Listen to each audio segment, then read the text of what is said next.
Hello students, welcome physics तो सी great हो YouTube channel. Okay, तो सभी स्टूडेंट्स की फरमाइश पे बहुत सारे स्टूडेंट्स बोल रहे थे कि सर बोर्ड लेवल के एमसीक्यू कैसे किए जाए, कौन से मटेरियल में से किए जाए, किस लेवल के एमसीक्यू आते हैं।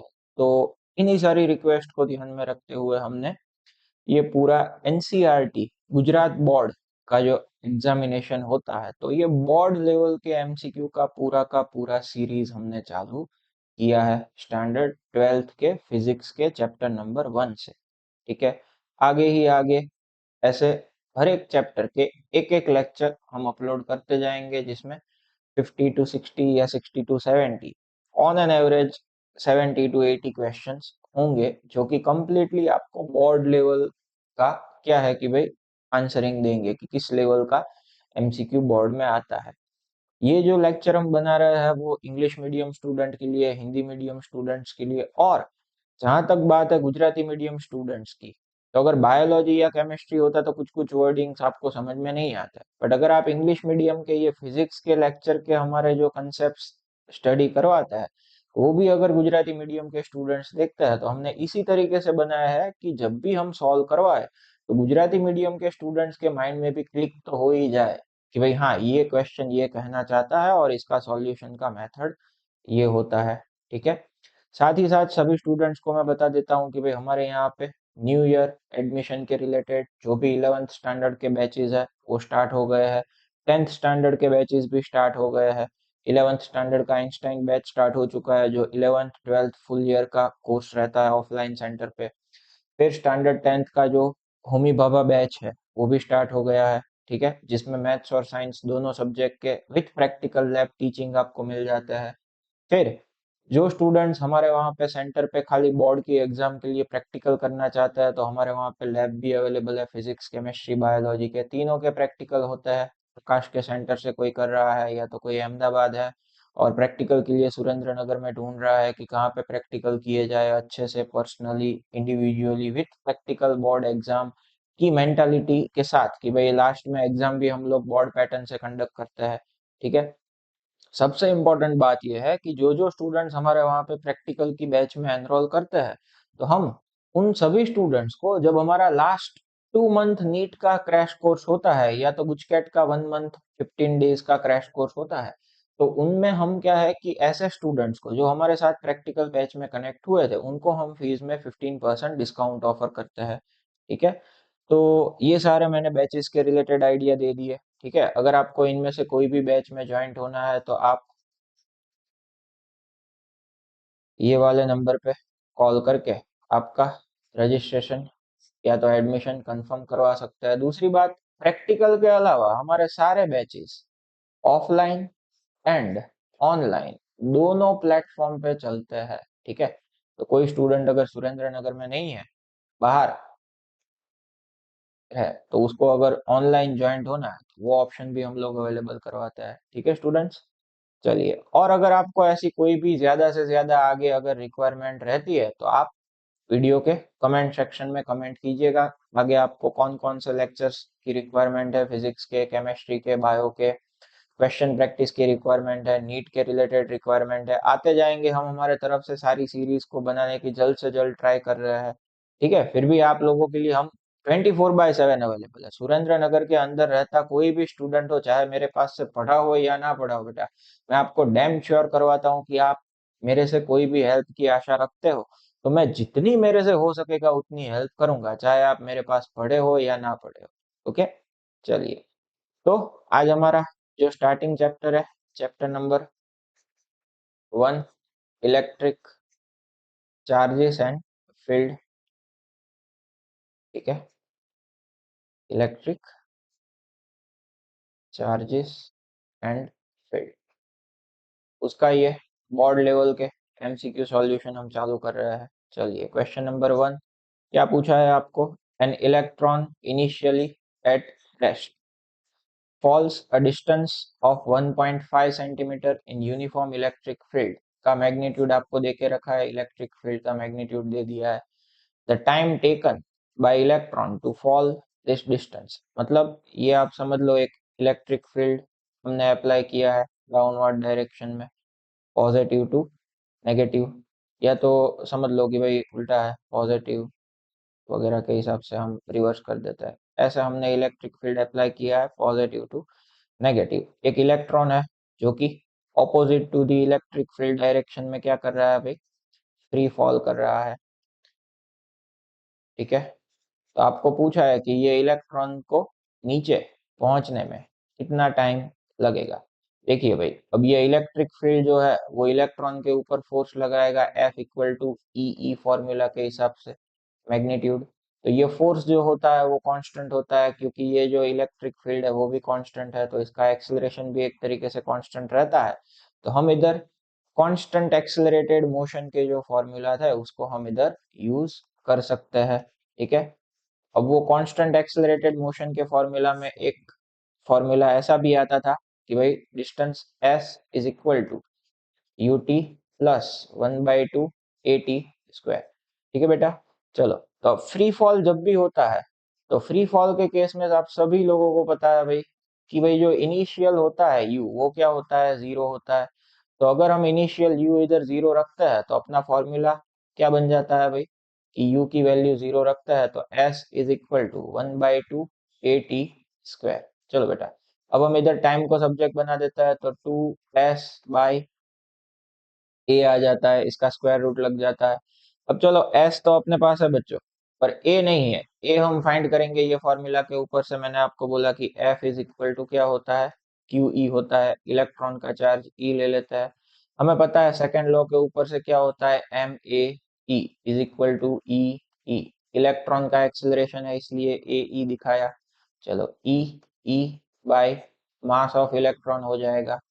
ये जो वैल्यू एक्सेलरेशन की आ रही है उसको आपको इधर रख देने का, तो आपका फाइनल फॉर्मूला क्या बन के आ जाता है भाई, जिसमें आपको वैल्यू सब्स्टिट्यूट करनी पड़ेगी।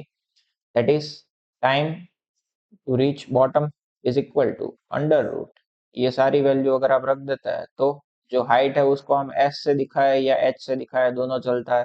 तो ये बन जाता है 2HME डिवाइड बाई ई ई। ठीक है बेटा, चलो। तो अब सारी वैल्यू आप लोगों को स्टूडेंट्स इसमें रख देने की। 2h कितना है भाई, 1.5 सेंटीमीटर। ध्यान रहे आपको एसआई में कन्वर्ट करके रखने का है। 1.5 इंटू 10⁻⁻²। फिर क्या है भाई, मास ऑफ इलेक्ट्रॉन कितना होता है पता है हमें, 9.1 into 10⁻⁻31 divide by charge of electron 1.6 into 10⁻⁻19। And electric field बच्चों आपको कितना दिया है, 2 इंटू 10⁻⁴। ये सारा आप लगा देता है तो आपका आंसर आता है 2.9 इंटू 10⁻⁹ सेकेंड। ठीक है भाई, चलिए। तो इस हिसाब से अपना ऑप्शन बन जाता है डी नंबर का। ठीक है, मतलब चौथा वाला। चलो अब आगे चलता है। सेकंड क्वेश्चन है आपको कि एक पॉइंट चार्ज है 1.8 microcoulomb, Q is equal to कितना है, 1.8 माइक्रोकूलम। ठीक है, अब यही माइक्रोकूलम को अगर आप कूलम में कन्वर्ट कर देता है 1.8 इंटू 10⁻⁻6 कूलम हो जाता है। ठीक है, centre of cubical Gaussian surface, edge 55 centimetre दिया है। एज कितना है, 55 सेंटीमीटर। ठीक है, इंटू 10⁻⁻² मीटर हो जाता है। चलो, क्यूबिकल सरफेस है मतलब ये कुछ इस हिसाब से बन जाएगा। क्यूबिकल बॉडी हम बना देता है।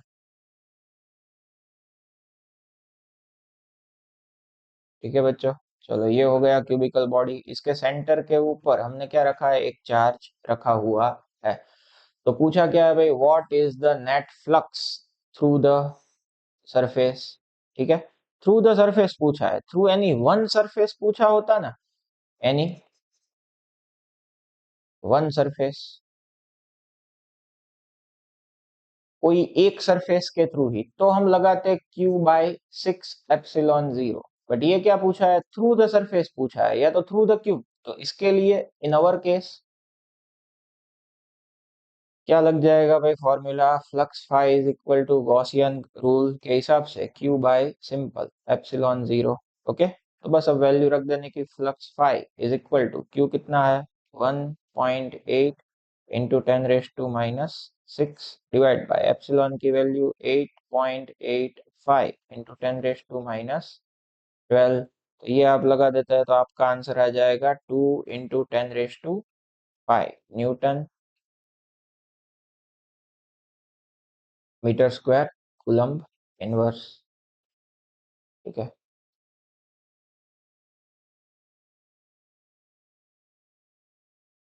चलिए भाई, तो आंसर बन जाएगा सी, तीसरे नंबर का। ओके, चलो नेक्स्ट, थर्ड नंबर का क्वेश्चन।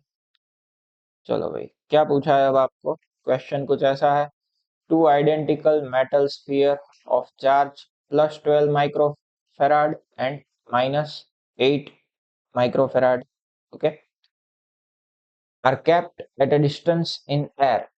हवा में रखा हुआ है ये दो आइडेंटिकल स्फीयर को। ठीक है, एक का चार्ज है +12 और एक का है -8। They are brought into contact, दोनों को कांटेक्ट में लाता है, then kept at a same distance, मतलब दोनों को कांटेक्ट में लाए और बाद में सेम डिस्टेंस पे ही रख दिया। अब भाई देखो, जब भी आप दोनों चार्ज को कांटेक्ट में लाते हैं, ठीक है, when spheres are in contact, तो होता यह है कि भाई जो चार्ज है ना, इसका हमने मान लो Q1 माना, इसका हमने मान लो Q2 माना, तो चार्ज एवरेज हो जाता है Q1 + Q2 डिवाइड बाई 2। इसलिए अपने केस में एक का है +12 माइक्रोकूलम प्लस दूसरे का है -8, ठीक है, बाई 2। ठीक है, ये ध्यान रखो, इधर फेराड नहीं आएगा, मैं करेक्शन कर देता हूँ भाई, इधर कूलम आएगा। ठीक है, माइक्रो कूलम। ओके, यहाँ पे भी कूलम, ये एक चीज करेक्ट कर लेना। चलो भाई, तो ये प्लस माइनस माइनस होके 12 में से 8 जाते हैं, तो भाई कितना बचेगा? 4 के हिसाब से डिवाइड बाई 2, तो ये आ जाएगा 2 माइक्रो कूलम। ओके, तो आफ्टर सेपरेशन, मतलब पहली बार कांटेक्ट में लाए, बाद में दोनों को सेपरेट कर दिया, तो दोनों के ऊपर का चार्ज अब कितना हो जाएगा? 2 माइक्रोकूलम 2 माइक्रोकूलम का हो जाएगा। ये बिफोर कंडीशन है, और ये कंडीशन आफ्टर का कंडीशन हो गया कांटेक्ट में लाके सेपरेट कर देने के। तो आपको क्या पूछा है? Ratio of magnitude of electrostatic forces between them before and after contact. चलिए भाई, पहले बात कर लेते हैं बिफोर की। तो कूलम्स लॉ लगाता है बिफोर के केस में, तो बिफोर के केस में मतलब एफ इनिशियल के Q1 Q2 upon R square, अपने को पता है के वैसे का वैसा रख देते हैं। Q1 पहले कितना था, एक का 12, बाद में कितना आया -8 अपॉन दोनों के बीच का डिस्टेंस आर स्क्वायर, ये इक्वेशन 1। चलो आफ्टर की बात कर लेते हैं, तो आफ्टर के केस में एफ फाइनल, तो ये कितना हो जाएगा भाई? के तो वहीं का वही रहेगा। अब दोनों के चार्जेस मैंने आपको जैसे एवरेज आउट करके बताया, कितने हो गए? दो दो जितने हो गए, सेम डिस्टेंस पे ही रखा है, ये हो जाएगा इक्वेशन 2। अब क्या है कि भाई अगर आप दोनों का, इसका आगे सिंप्लीफाई करना है पहले वाले का, तो क्या हो जाता है? मैग्नीट्यूड के हिसाब से अगर आप कंसिडर करते हो, तो 12 8 96, 96 के बाय आर स्क्वायर, ये कितना हो जाता है? 4 के बाय आर स्क्वायर। अब दोनों का रेशियो लेना है इनिशियल टू फाइनल, तो इक्वेशन 1 डिवाइड बाय क्या कर देंगे? 2 कर देंगे। चलिए भाई, इनिशियल डिवाइड बाय फाइनल के हिसाब से अगर आप देखते हैं तो क्या हो जाता है? 96/4 हो जाता है, तो आपका आंसर क्या आ जाता है? 24/1, मीन्स के रेशियो आ जाता है 24:1, ऑप्शन नंबर सी। ओके, चलिए अब नेक्स्ट देखते हैं। चलो, तो 4 नंबर का एक तरीके से देखो तो क्या है कि भाई इसका जो फॉर्मूला है वो सेकंड चैप्टर में आता है। आप लोगों ने ऐसा देखा होगा कि V is equal to integration -E.dr। चलो पहले क्वेश्चन को समझते हैं। Potential of a electric field produced by point charge at point x y z is given by V is equal to 3x square plus 5, ऐसे दिया जाता है potential. ठीक है, जो कि पोटेंशियल ग्रेडियंट है, इसको आप एक तरीके से ऐसे भी बोल सकते हैं बच्चे। क्या? ग्रेडियंट। ग्रेडियंट का मतलब क्या होता है? तो भाई ग्रेडियंट का मतलब ये है, जब भी कोई क्वांटिटी किसके साथ वेरी हो? डिस्टेंस के साथ वेरी हो, तो उसको क्या बोला जाता है? ग्रेडियंट बोला जाता है। जैसे टेम्परेचर ग्रेडियंट की बात आती है, टेम्परेचर ग्रेडियंट बोले तो क्या हो जाता है, dt बाय dx हो जाता है। ओके, चलिए ये आपको पोटेंशियल दिया वेर एक्स वाई जेड, या तो X Y are in metre, V in volt. Okay, the intensity of electric field at -2, 1 and 0, ये 3 पॉइंट पे हमें इलेक्ट्रिक फील्ड का इंटेंसिटी फाइंड करने का है। ठीक है, चलिए भाई, तो क्या हो जाता है इस कंसेप्ट के ऊपर से आपको ये वाला फॉर्मूला भी पता होगा कि E is equal to dv by D X. Negative होता है बट वो तो डायरेक्शन के रिलेटेड है। हम यहाँ पे अगर खाली क्या है कि भाई मैग्नीट्यूड वगैरह की बात करें, ठीक है, minus dv by D x लगा के, चलो ना साइन के साथ ही कंसिडर करते हैं। ठीक है, तो हमें क्या करना पड़ेगा भाई, ये जो आपको इक्वेशन दिया है ना v का, उसका डिफरेंशिएशन करना पड़ेगा।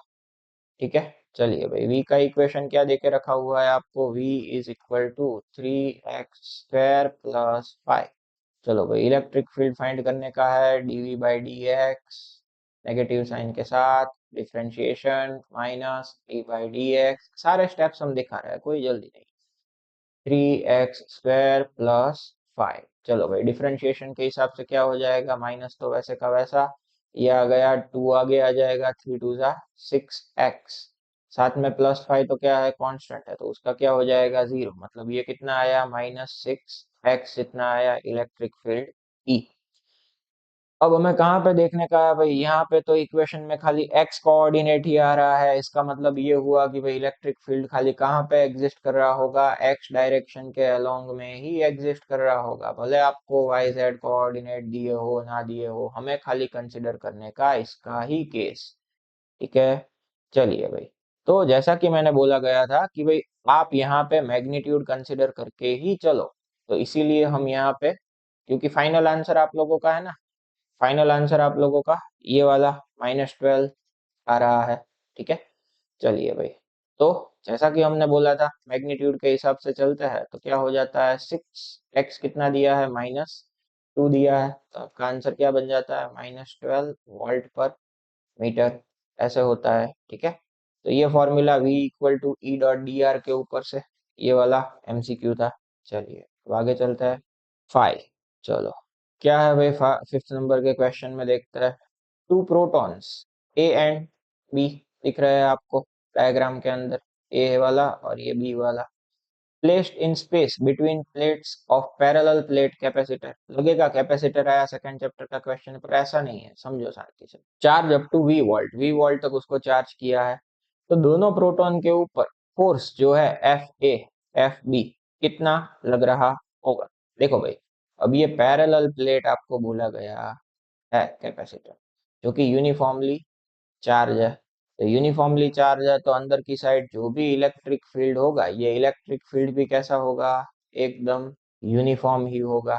अब चाहे यहाँ पे कोई ए पॉइंट मानो, या तो आप चाहे यहाँ पे कोई बी पॉइंट मानो, वहां पे प्रोटॉन मानो, तो प्रोटॉन के ऊपर लग रहे फोर्स के लिए, चार्ज के ऊपर लग रहा फोर्स का फॉर्मूला ही लगाओ, QE, मतलब कि ई, दोनों प्रोटॉन का चार्ज तो प्लस ई जितना सेम ही रहता है, कैपेसिटर की दो प्लेट के बीच यूनिफॉर्म इलेक्ट्रिक फील्ड जनरेट होता है, तो इसीलिए दोनों प्रोटॉन के ऊपर भी फोर्स भी कितना लगेगा, सेम ही लगेगा, FA इक्वल टू F, मतलब सी ऑप्शन हो जाता है। ठीक है, चलो नेक्स्ट, 6 नंबर का क्वेश्चन क्या पूछा है आपको,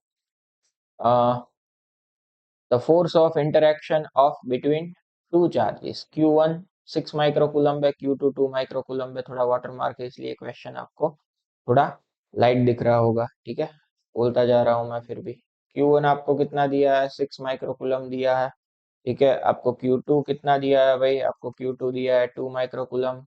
ठीक है, if charge Q is equal to -2 microcoulomb is added to each of the charge, मतलब ये -2 माइक्रोकूलम चार्ज को Q1 एंड Q2 दोनों में क्या कर देना है, अपने को ऐड कर देना है भाई।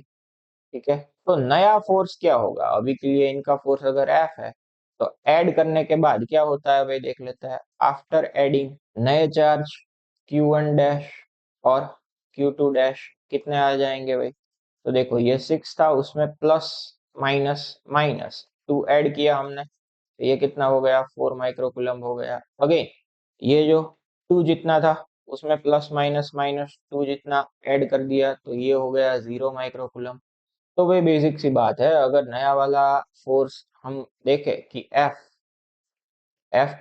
के केस में, सॉरी एफ डैश बोल देता है, फॉर्मूला लगाओ K Q1 dash Q2 dash divide by R square. देखो बच्चों Q2 तो क्या हो गया, जीरो हो गया। चाहे कोई भी वैल्यू आप बाकी सारे केसेस की रखो, इधर ये एक जीरो हो गया है तो पूरा फोर्स भी क्या हो जाएगा, जीरो हो जाएगा नए वाले केस में। इसीलिए इसका आंसर आएगा जीरो। चलिए नेक्स्ट देख लेते हैं। 7, क्या है भाई क्वेश्चन की, energy associated with moving charge is due to, जो भी चार्ज मूविंग कंडीशन में है उसके साथ जो एनर्जी कनेक्टेड है वो किसकी वजह से होगी। तो देखो भाई, इसके लिए मैं आपको बता देता हूँ कि जब भी कोई चार्ज रेस्ट में है तो चार्ज के पास खाली क्या होगा, इलेक्ट्रिक फील्ड ही होगा, बाकी कोई फील्ड या एनर्जी नहीं होगी। जब भी चार्ज क्या है कि भाई कांस्टेंट वेलोसिटी से मोशन में होगा, इन दैट केस उसके पास क्या होगा, इलेक्ट्रिक फील्ड होगा। मतलब वो इलेक्ट्रिक फील्ड भी जनरेट करेगा, मैग्नेटिक फील्ड भी जनरेट करेगा, उसके रिलेटेड उसके पास एनर्जी भी होगी। और एक्सेलरेटेड अगर चार्ज एक्सेलरेटेड मोशन कर रहा है तो उसके पास क्या होगा भाई, इलेक्ट्रिक फील्ड भी होगा, मैग्नेटिक फील्ड भी होगा, और साथ ही साथ वो क्या जनरेट करेगा, इलेक्ट्रोमैग्नेटिक वेव्स भी वो जनरेट करेगा। अपने केस में बोला है खाली मूविंग चार्ज, एक्सेलरेटेड बोला नहीं है, इसलिए ऑप्शन नंबर सी हो जाएगा कि उसके पास electric field and magnetic field दोनों के हिसाब से एनर्जी उसके पास रहते होंगे। ठीक है, चलो नेक्स्ट क्वेश्चन नंबर 8। क्या पूछा है आपको क्वेश्चन नंबर 8 में, if E A is the electric field strength, मतलब इलेक्ट्रिक फील्ड ही समझो, short dipole at a point on axial line. ये ई ए क्या है भाई, एक्सिस के ऊपर का इलेक्ट्रिक फील्ड एक तरीके से देखो तो, एंड ई ई कहाँ का है, इक्वेटोरियल लाइन का है। तो क्या हो सकता है भाई, दोनों के बीच का कंपैरिजन, भाई बेसिक फॉर्मूला है, ये टेक्स्ट बुक एनसीईआरटी का जो है उसमें ये दोनों के दोनों फॉर्मूला के डेरिवेशन आता है। ठीक है, एक्सिस के ऊपर की बात करो और इक्वेटर के ऊपर की बात करो, क्या हो जाता है, इक्वेटर का जो है वो केपी अपॉन आर क्यूब हो जाता है, और एक्सिस के ऊपर का क्या होता है, 2 केपी अपॉन आर क्यूब हो जाता है। मतलब कि दोनों की कंपैरिजन करता है तो इक्वेटर के ऊपर का जो है वो एक्सिस की कंपैरिजन से कैसा है, हाफ है। देखो ये इक्वेटर का फॉर्मूला है, ठीक है, और ये एक्सिस का फॉर्मूला है। आप देख सकते हैं कि एक्सिस वाले फॉर्मूला को हम क्या करेंगे, जब डिवाइड बाय 2 करेंगे ना तब जाके आपको ये फॉर्मूला मिलेगा। उल्टा आपको पूछा हो कि एक्सिस की कंपैरिजन में कितना है, तो भाई एक्सिस के ऊपर का इलेक्ट्रिक फील्ड इक्वेटर के ऊपर के इलेक्ट्रिक फील्ड से डबल होता है। अपने को कौन सा ऑप्शन दिया है वो देख लेने का, अपने को जो दिया है उस हिसाब से सेकंड नंबर का ऑप्शन सही बनता है बी। ठीक है, बेसिक थियोरेटिकल फॉर्मूला के ऊपर से क्वेश्चन था। चलिए नेक्स्ट क्वेश्चन नंबर 9। क्या कहना चाहता है आपको भाई, थोड़ा चैप्टर 2 के रिलेटेड ये कंसेप्ट है पोटेंशियल का। 4 point charges of plus Q, 4 point charge है प्लस क्यू वैल्यू के, placed on the circumference of circle of diameter 2d। चलिए भाई, ये एक सर्कल हो गया, ठीक है, जिसका डायमीटर कितना है, 2d जितना है, मतलब आप समझ लो यहाँ से यहाँ तक, और ये कोई भी आप डायमीटर ले तो ऐसे ओरिजेंटल ऐसे ऐसे डायमीटर कितना दिया है आपको, 2d जितना दिया है, और ये चार्जेस को इनके सरकमफियरेंस के ऊपर रखा हुआ है। ठीक है, मतलब आप समझ लो कुछ इस हिसाब से, ये चार्जेस को सरकमफियरेंस के ऊपर रख दिया हमने। तो अपने को क्या पूछा है भाई, the potential at the centre is, centre के ऊपर पोटेंशियल कितना होगा। तो थोड़ा समझ लो कि भाई पूरा जो डायमीटर है वो 2d का है, ये जो हमने क्या है कि भाई ड्रॉ किया है, तो वो जो डायमीटर इंटरसेक्ट करेंगे एक दूसरे को, तो वो एक तरीके से बाइसेक्टर जैसा हो जाता है। तो ये भी डी हो जाएगा, ये डिस्टेंस भी डी, ये भी डी और ये भी डी। तो सेंटर के ऊपर से चारों के चारों जो प्लस क्यू के चार्जेस है, ठीक है, सरकमफियरेंस के ऊपर हमने ऐसे रखे हैं कि एक स्क्वायर जैसा स्ट्रक्चर बने। तो स्क्वायर में आपको पता है कि स्क्वायर के जो ऑपोजिट डायमीटर डायगोनल है, वो डायगोनल एक दूसरे को क्या करता है भाई, 90 डिग्री पे इंटरसेक्ट करता है। 90 डिग्री पे इंटरसेक्ट करता है तो एक दूसरे को आधे आधे हाफ हाफ पार्ट में क्या कर देता है, डिवाइड कर देता है। तो चारों के चारों जो चार्जेस है उनका सेंटर से डिस्टेंस कितना होता है, डी जितना होता है। चलिए, तो सेंटर के ऊपर टोटल पोटेंशियल फाइंड करने की बात आए, पोटेंशियल कैसा क्वांटिटी है, स्केल। तो हमें क्या करने का, डायरेक्ट ऐड कर देने का, V1 plus V2 plus V3 plus V4। तो के क्यू बाय आर पोटेंशियल का फॉर्मूला होता है। उस हिसाब से देखो तो के तो कॉमन निकल जाता है, मतलब 1/4 पाई एप्सिलॉन 0 की वैल्यू के साथ उसको कॉमन निकाल देता है। अंदर क्या बचेगा भाई, तो कि भाई Q by R, charge Q, distance कितना, डी जितना। चारों के चारों केस में ऐसा ही होगा, क्यू बाई डी के हिसाब से। चलो, टोटल कितना हो जाता है भाई, कि 4Q/D। और ये 1/4 पाई एप्सिलॉन 0 जो है वो तो ऐसे का ऐसा ही है, ठीक है। 4 4 क्या हो जाएगा, कैंसिल हो जाएगा। क्या बचेगा, क्योंकि भाई Q/D पाई एप्सिलॉन 0। अब आप सोचोगे सर ऐसा तो कोई ऑप्शन है ही नहीं यहाँ पे, या तो क्या है कि आप इसको ऐसे का ऐसा रखते हो। तो क्या होता है कि भाई 1/4 पाई एप्सिलॉन 0 4Q/D। ये जो आया ना बच्चों, ये वैल्यू आया SI यूनिट में। अपने को खास ध्यान रखने का, ये जो अपने को दिया है ना, ये CGS यूनिट में। तो CGS में जो K का वैल्यू होता है ना, वो 1 हो जाता है। तो ये K की वैल्यू अगर आप 1 रख देते हैं, तो अपना जो आंसर है इन CGS, 1/4 पाई एप्सिलॉन की जगह 1, तो क्या बच जाएगा, 4Q/D ही बचे। तो आप देख सकते हैं ऐसा ऑप्शन आपको दिया है सेकंड नंबर का, ठीक है। ये चीज यहाँ के सीखने की थी। अगर आपको नहीं पता है कि कूलम्स कांस्टेंट के की वैल्यू CGS में 1 होती है, तो ये ध्यान रखने का इधर। चलिए next, question number 10। Cube of side L is placed in uniform electric field E is equal to EI cap.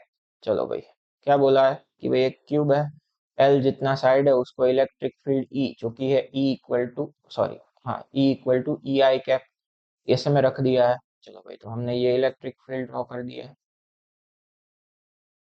E is equal to EI cap. ऐसे में हमने क्या रख दिया है भाई, बीच में एक क्यूब रख दिया है। क्या पूछा है क्वेश्चन आप लोगों को, net electric flux through the cube is. देखो भाई, फ्लक्स जो है ना, एक तरीके से फील्ड लाइंस के ऊपर भी डिपेंड रहता है। अगर ऐसा हो कि जितना फ्लक्स एंटर कर रहा है इन, और उतना ही फ्लक्स अगर बाहर निकल रहा है, तो नेट फ्लक्स क्या हो जाता है भाई, 0 हो जाता है। व्हाट आई मीन टू से, कि भाई अगर आप ये क्यूब के अंदर देखो तो एक, दो और तीन फील्ड लाइंस क्या हो रही है, एंटर हो रही है। मोटे मोटे लेवल पे आप मान लो, कोई बोलेगा कि सर एक तो बाहर से जा रही है, मतलब मैं आपको समझा रहा हूँ कि जितनी फील्ड लाइंस अगर एंटर हो रही है, उतनी ही फील्ड लाइंस अगर बाहर निकल जा रही है, तो सरफेस का शेप चाहे कोई भी हो, उस सरफेस के साथ लिंक फ्लक्स क्या होता है भाई, 0 हो जाता है। तो अपने वाले ये केस में आंसर क्या होगा भाई, 0 हो जाएगा। ओके, मतलब कि ऑप्शन ए बन जाएगा। ये चीज ध्यान में रखने की, number of field lines entering is equal to number of field lines outgoing, then net flux क्या हो जाता है, 0 हो जाता है, ठीक है। तो ये वाला जो क्वेश्चन है 11, क्या पूछा है, मिलिकॉन ऑयल ड्रॉप एक्सपेरिमेंट। ठीक है भाई, अब ये मिलिकॉन ऑयल ड्रॉप एक्सपेरिमेंट का थोड़ा बहुत आइडिया आपको होना चाहिए। इस एक्सपेरिमेंट की मदद से हम कोई भी पार्टिकल के लिए चार्ज बाय मास का रेशियो फाइंड कर सकते हैं। मिलिकॉन ने यही किया था, इलेक्ट्रॉन, प्रोटॉन, सारे डिफरेंट डिफरेंट चार्ज पार्टिकल के लिए। Experiment oil drop carrying a charge Q held stationary by potential difference 2400 volt between the plates। ऐसी दो प्लेट होती है जिसमें इलेक्ट्रिक फील्ड बिटवीन अप्लाई किया होता है। ये बीच में आया भाई ऑयल ड्रॉप, इसको लेविटेटिंग कंडीशन में रखा जाता है, मतलब बैलेंस कंडीशन में, इसके ऊपर लग रहे हैं फोर्सेस के हिसाब से। तो ऊपर लग रहा होता है QE, ठीक है, और नीचे उसका as usual weight force mg होता है। तो भाई ये वाला जो ड्रॉप है, वो स्टेशनरी कंडीशन में तभी रहेगा अगर QE इक्वल टू क्या हो जाए, mg हो जाए। ये मैंने आपको स्टेशनरी रहने की कंडीशन बताई। फिर क्या पूछा क्वेश्चन में आगे, to keep a drop of half radius, मतलब पहले अगर समझ लो कि भाई आर है, R1 is equal to are, तो नया वाला R2 इज इक्वल टू क्या हो जाता है, आर बाई हाफ हो जाता है। Potential difference had to be made 600 volt, उसको अगर क्या है कि स्टेशनरी में रखना है तो अब 2400 वोल्ट की नहीं 600 वोल्ट के पोटेंशियल की रिक्वायरमेंट होती है। तो सेकेंड ड्रॉप के ऊपर का चार्ज कितना होगा ये हमें फाइंड करना है। पहले वाले के ऊपर का आपको कितना बोला है, क्यू जितना बोला है, सेकेंड वाले के ऊपर का जो है वो हमें फाइंड करना है क्यू डैश। तो इसके लिए हम यही फॉर्मूला से आगे जाएंगे भाई, क्यू ई इक्वल टू क्या होता है, is equal to M G. अब इलेक्ट्रिक फील्ड हमें डायरेक्टली तो दिया नहीं है, पोटेंशियल डिफरेंस दिया हुआ है। अपने को सेकंड चैप्टर का एक फॉर्मूला पता होना चाहिए, v equal to E D, थोड़े बहुत इंटरलिंक फॉर्मूला आएंगे, ठीक है। चलिए भाई, तो E इक्वल टू क्या हो जाता है, v divide by distance d हो जाता है। अगर यही इसमें हम वैल्यू रखें ये E की, और साथ ही साथ एक वैल्यू रखते हैं हम, मास नहीं दिया है भाई हमें, ठीक है, मास नहीं दिया है बट रेडियस दी है। रेडियस फॉर्मूला में कैसे एंटर करवाया जा सकता है, एक फॉर्मूला है density is equal to mass by volume. तो मास इज इक्वल टू क्या हो जाता है, डेंसिटी इंटू वॉल्यूम के हिसाब से अगर देखो तो 4/3 पाई आर क्यूब ऐसा हो जाता है, ठीक है। तो ये पूरा वैल्यू हम किसकी जगह पे रख सकते हैं, मास की जगह पे, और ये वैल्यू इलेक्ट्रिक फील्ड की जगह पे।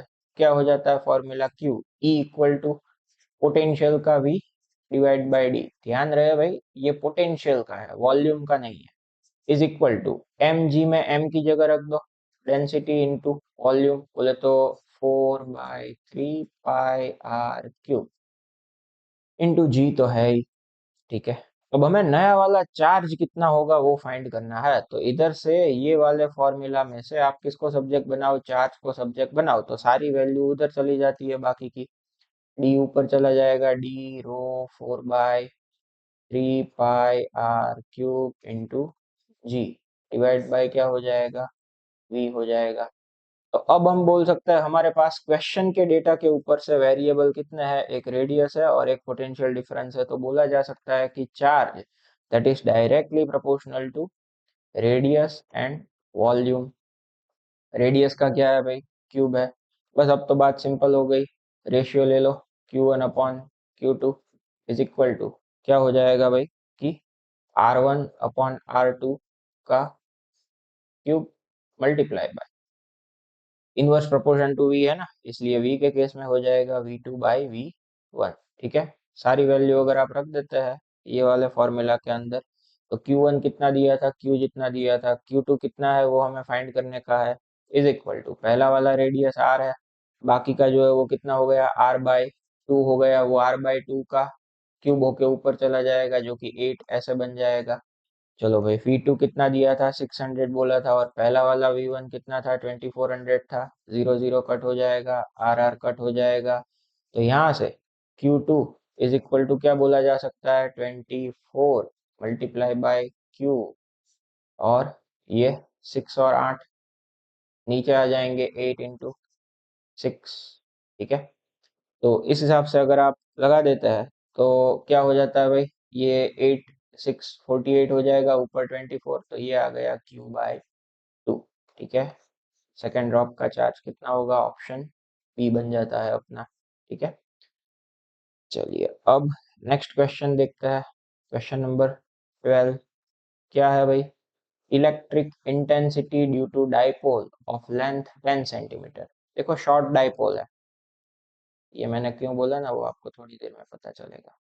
शॉर्ट डाइपोल का लेंथ आपको कितना दिया है, 10 सेंटीमीटर जितना दिया है, having a charge 500 microcoulomb, charge Q कितना है भाई, 500 माइक्रोकूलम है, at a point on axis at a distance 20 centimetre, axis के ऊपर कितने सेंटीमीटर डिस्टेंस पे, 20 सेंटीमीटर डिस्टेंस पे, from one charge in air is, मतलब इलेक्ट्रिक फील्ड की इंटेंसिटी, बोले तो एक्सिस के ऊपर ही हमें इलेक्ट्रिक फील्ड कितना होगा वो फाइंड करने का। देखो भाई, एक्सिस के ऊपर का इलेक्ट्रिक फील्ड का फॉर्मूला वैसे तो हो जाता है भाई, E A is equal to 2 kp/r³। But ये किसके लिए, बहुत ही ज्यादा लॉन्ग डाइपोल होती है ना, ऐसे केस के लिए। अपने को शॉर्ट डाइपोल बोलिए। अगर आपको ध्यान में हो तो जब भी आप डाइपोल के इलेक्ट्रिक फील्ड के एक्सिस इक्वेटर के फॉर्मूला डिराइव करते थे, तो उसमें एक फॉर्मूला कुछ ऐसा आया था जिसमें एक एजप्शन लगा के बाद में आप ये फॉर्मूला पे पहुंचते थे। लीगली फॉर्मूला कुछ ऐसा था, एक्सिस के ऊपर का electric field is equal to 2 kpr R square minus L square का होल स्क्वायर। बाद में एजप्शन लगाते थे R more greater than L है तो, करके फिर आता था 2 kp/r³। बट ये कब, जब बहुत ही ज्यादा लॉन्ग डाइपोल होता था तब। अपने केस में ऐसा नहीं है, इसलिए ये केस में हम फॉर्मूला यूज करेंगे ये वाला, शॉर्ट डाइपोल वाला। ठीक है, अगर आपको मैं डायग्राम के हिसाब से बताऊं तो ये माइनस क्यू हुआ, यहाँ पे ये प्लस क्यू चार्ज हुआ, तो दोनों को यहाँ पे ज्वाइंट कर दिया। डिस्टेंस कितना है शॉर्ट डाइपोल का, आपको बोला हुआ है 10 सेंटीमीटर जितना। और उसी की एक्सिस के ऊपर कोई एक चार्ज से आपको कितने सेंटीमीटर डिस्टेंस पे, 20 सेंटीमीटर डिस्टेंस पे क्या है कि भाई एक पॉइंट है, वहां पे आपको इलेक्ट्रिक फील्ड कितना होगा, ये एक चार्ज से 20 सेंटीमीटर जितने डिस्टेंस पे हुआ, ये अपने को फाइंड करने का है। तो अगर आप आर की वैल्यू बोलो तो आर की वैल्यू ये कितना है, 10 है, तो यहाँ से ये कितना हो जाएगा 5 सेंटीमीटर। तो पूरा आर, ये 20 + 5 कितना हो गया, 25 सेंटीमीटर जितना हो जाएगा। ठीक है, चलिए तो अब हम क्या कर सकते हैं, पूरी की पूरी वैल्यू फॉर्मूला में रखने की। इसमें पी क्या है, डाइपोल मोमेंट है, तो पी इक्वल टू क्या हो जाता है, 2a क्यू हो जाता है। 2a मतलब पूरा डाइपोल का लेंथ कितना, 10 सेंटीमीटर जितना। तो ये वैल्यू आप रख देते हैं, क्यू की वैल्यू आपको बोली हुई है 500 माइक्रोकूलम, तो 500 इंटू 10⁻⁻⁶ कूलम हो गया, इंटू 2a मतलब 10 सेंटीमीटर, तो 10 इंटू 10⁻⁻² मीटर हो गया। तो ये डाइपोल मोमेंट पी कितना आ जाता है, 5 इंटू 10⁻⁻⁵ कूलम मीटर। चलो ये डाइपोल मोमेंट पी हो गया। ठीक है, अब आर की वैल्यू की बात कर लेते हैं। तो भाई आर जो है मीन डिस्टेंस, इसीलिए हमने डाइपोल के सेंटर से कंसिडर किया, कितना है 25 सेंटीमीटर। ठीक है, मतलब कितना हो जाएगा, 0.25 मीटर हो जाएगा। फिर R square minus L, L मतलब एल के केस में क्या करने का वो समझाता हूं मैं आपको। कि आपको एक चीज पता है क्या, कि ये पूरा का पूरा है ना, ये क्या है, 2a है, या तो 2a ना समझो तो 2l समझो। तो ये यहाँ से सेंटर से आप लोगे तो दोनों के दोनों पार्टीशन कितने हो जाएंगे, एल एल जितने हो जाएंगे। तो अपने को क्या बोला है, एल का स्क्वायर ना कि 2l, तो इसीलिए 2l का हाफ जो एल होता है यहाँ से यहाँ तक का कितना, 5 सेंटीमीटर। तो यहाँ पे अपने केस में एल की वैल्यू क्या आ जाएगी, 5 सेंटीमीटर आ जाएगी। ध्यान में रखने का इतना कुछ कॉम्प्लेक्स नहीं है, ये 2l मतलब पूरा डाइपोल का लेंथ, एल मतलब उसका हाफ।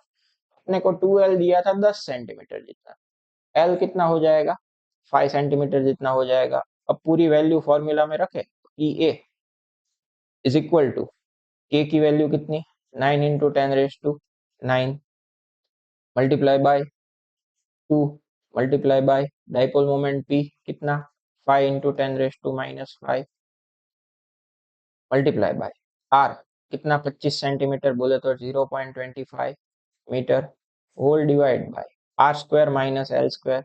चलिए भाई, आर स्क्वायर कितना, 0.25 का स्क्वायर माइनस एल कितना, 0.05 का स्क्वायर। ठीक है, बस अब आपको ये सारी कैलकुलेशन लगा देने की कैलकुलेटर में। कैलकुलेटर है ना बोर्ड के एग्जामिनेशन में अलाउ, इसीलिए ये थोड़ी बड़ी कैलकुलेशन पूछी जाती है। ठीक है, ये आपका आंसर आ जाएगा 6.25 into 10⁻⁷ Newton per coulomb. Okay, चलिए नेक्स्ट देख लेते हैं। 13, क्या पूछा है आपको एमसीक्यू में भाई, total electric flux through cube when a charge 8q is placed eight one corner of the cube. चलिए भाई, ये क्यूब एक चार्ज को इसके एक कॉर्नर पे रखा हुआ है, वो चार्ज का वैल्यू आपको कितना बोला, 8Q जितना बोला। तो क्यूब के साथ लिंक फ्लक्स कितना होगा? देखो भाई, जब भी नॉर्मल केस ऐसा आता है कि जिसमें चार्ज किधर रखा होता है, कोई एक कॉर्नर पे रखा होता है, और वो चार्ज की वजह से फ्लक्स पूरे क्यूब के साथ कितना होता है, तो वो चार्ज का 8वां भाग, 1/8 पार्ट ये वाले क्यूब के साथ लिंक होता है। बाकी सारे पार्ट्स आप देखते हो तो देखना पड़ता है कि ये चार्ज को आप दूसरे कितने क्यूब रख के कवर अप कर सकते हो। तो एक इधर साइड में रखेंगे, एक इधर पीछे रखेंगे, एक उसके बाजू में रखेंगे, नीचे चार, और ऐसे करते आधा कवर होगा। ऊपर का आधा कवर करने के लिए दूसरे चार रखने पड़ते हैं आपको। टोटल क्यूब के पार्ट कितने हो गए? 8 हो गए। इसीलिए चार्ज को कॉर्नर पे रखा हो और क्यूब के साथ लिंक फ्लक्स पूछा हो, तो वो आ जाता है Q/8 एप्सिलॉन 0। अपने केस में अपने को चार्ज की वैल्यू 8Q जितनी दे के रखी है, तो 8Q/8 एप्सिलॉन 0 के हिसाब से 8 कट हो जाएगा, Q/एप्सिलॉन 0 का आंसर हो जाएगा D। ओके, चलिए next. 14, two electron are separated by distance 1 angstrom. Distance R कितना दिया है भाई आपको? 1 एंगस्ट्रॉम जितना दिया है। तो 10 इंटू, मतलब कि इसका मीटर में आप कन्वर्ट करोगे तो 10⁻⁻10 मीटर हो जाता है। तो दोनों के बीच कितना कूलम्ब फोर्स लगेगा ये फाइंड करने का है। चलो भाई, कूलम्ब फोर्स का फॉर्मूला लगा दो, K Q1 Q2 upon R का स्क्वायर। चलो K की वैल्यू 9 × 10⁻⁹ Q1, दोनों के दोनों इलेक्ट्रॉन है, इसीलिए क्या हम रख देंगे, 1.6 × 10⁻19 का स्क्वायर।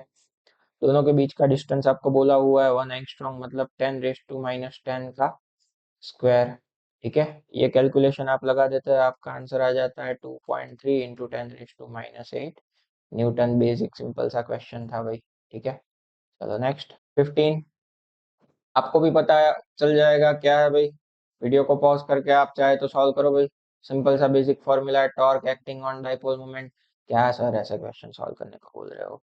ठीक है, क्या आंसर आ जाएगा? P×E होता है ना, torque tau is equal to PE sine theta. Sine theta नहीं रखता है तो P×E।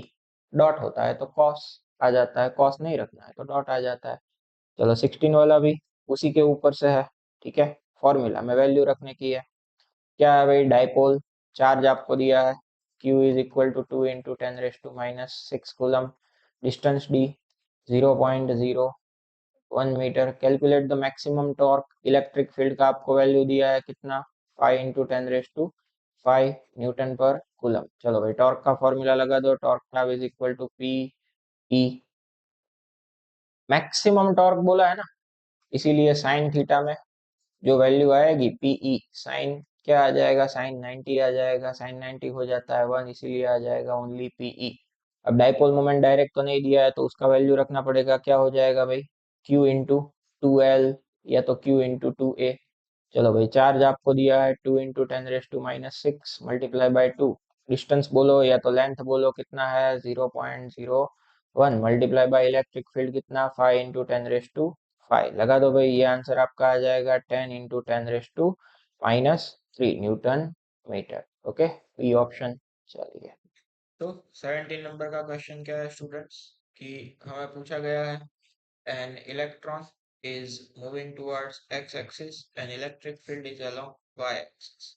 मतलब इलेक्ट्रिक फील्ड ऐसे y-axis की डायरेक्शन में है, पॉजिटिव से नेगेटिव। ओके, एक इलेक्ट्रॉन है ऐसे पॉजिटिव, या तो आप समझ लो ना, पूछा है क्वेश्चन, बोला है कि भाई एक्स एक्सिस की डायरेक्शन में मूव कर रहा है, तो इसका जो पाथ है वो कैसा हो जाएगा। भाई स्टूडेंट्स, हमें पता है इलेक्ट्रॉन का जो चार्ज है वो कैसा होता है, नेगेटिव होता है।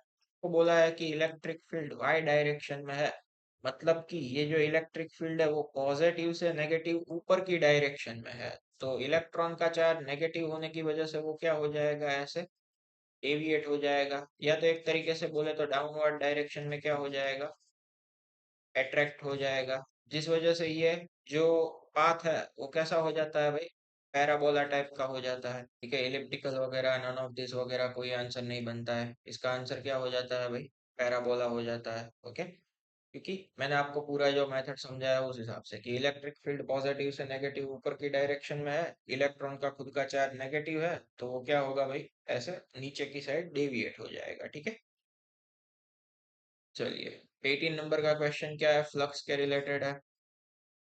एक क्यूब है जिसका साइड का लेंथ कितना है भाई, ए जितना है।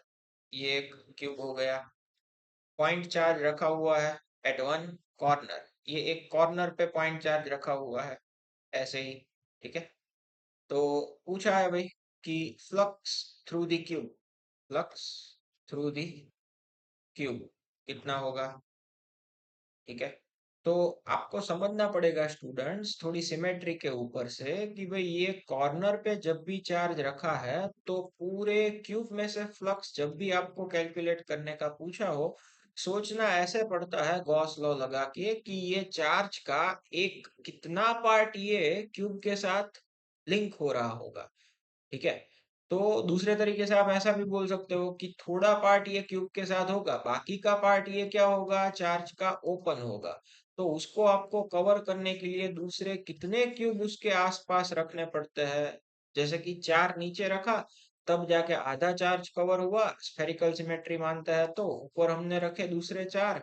ठीक है, तो ऐसे करके टोटल कितने क्यूब रखे भाई, हमने 8 क्यूब रखे पूरे के पूरे चार्ज को फुल्ली कवर अप करने के लिए सभी डायरेक्शन से।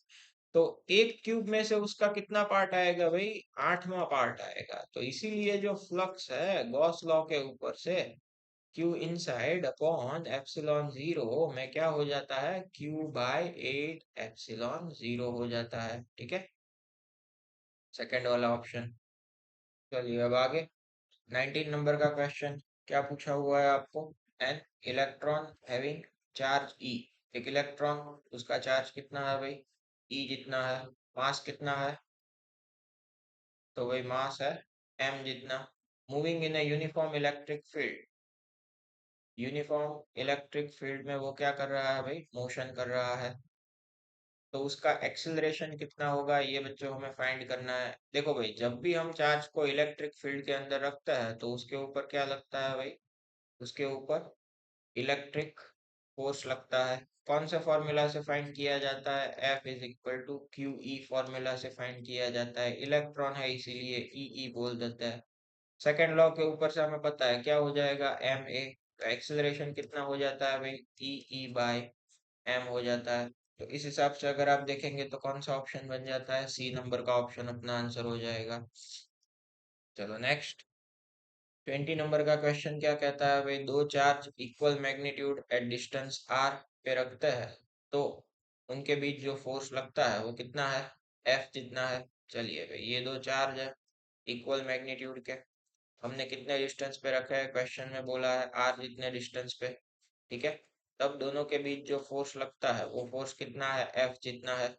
अब आपको दूसरे केस में क्या पूछा है भाई, कि अगर क्या हो कि चार्जेस को आधा कर दिया जाए, मतलब Q1 equal to Q2 equal to जो Q था पहले उसमें से कितना कर दिया, Q बाय 2 कर दिया, एंड उन दोनों के बीच का जो डिस्टेंस था नया वाला डिस्टेंस हमने पहले से डबल कर दिया, तो तब जाके फोर्स में क्या चेंजेस आएगा। चलिए भाई देख लेते हैं, नया वाला force F dash is equal to K Q1 Q2 upon R square Coulomb's law के ऊपर से।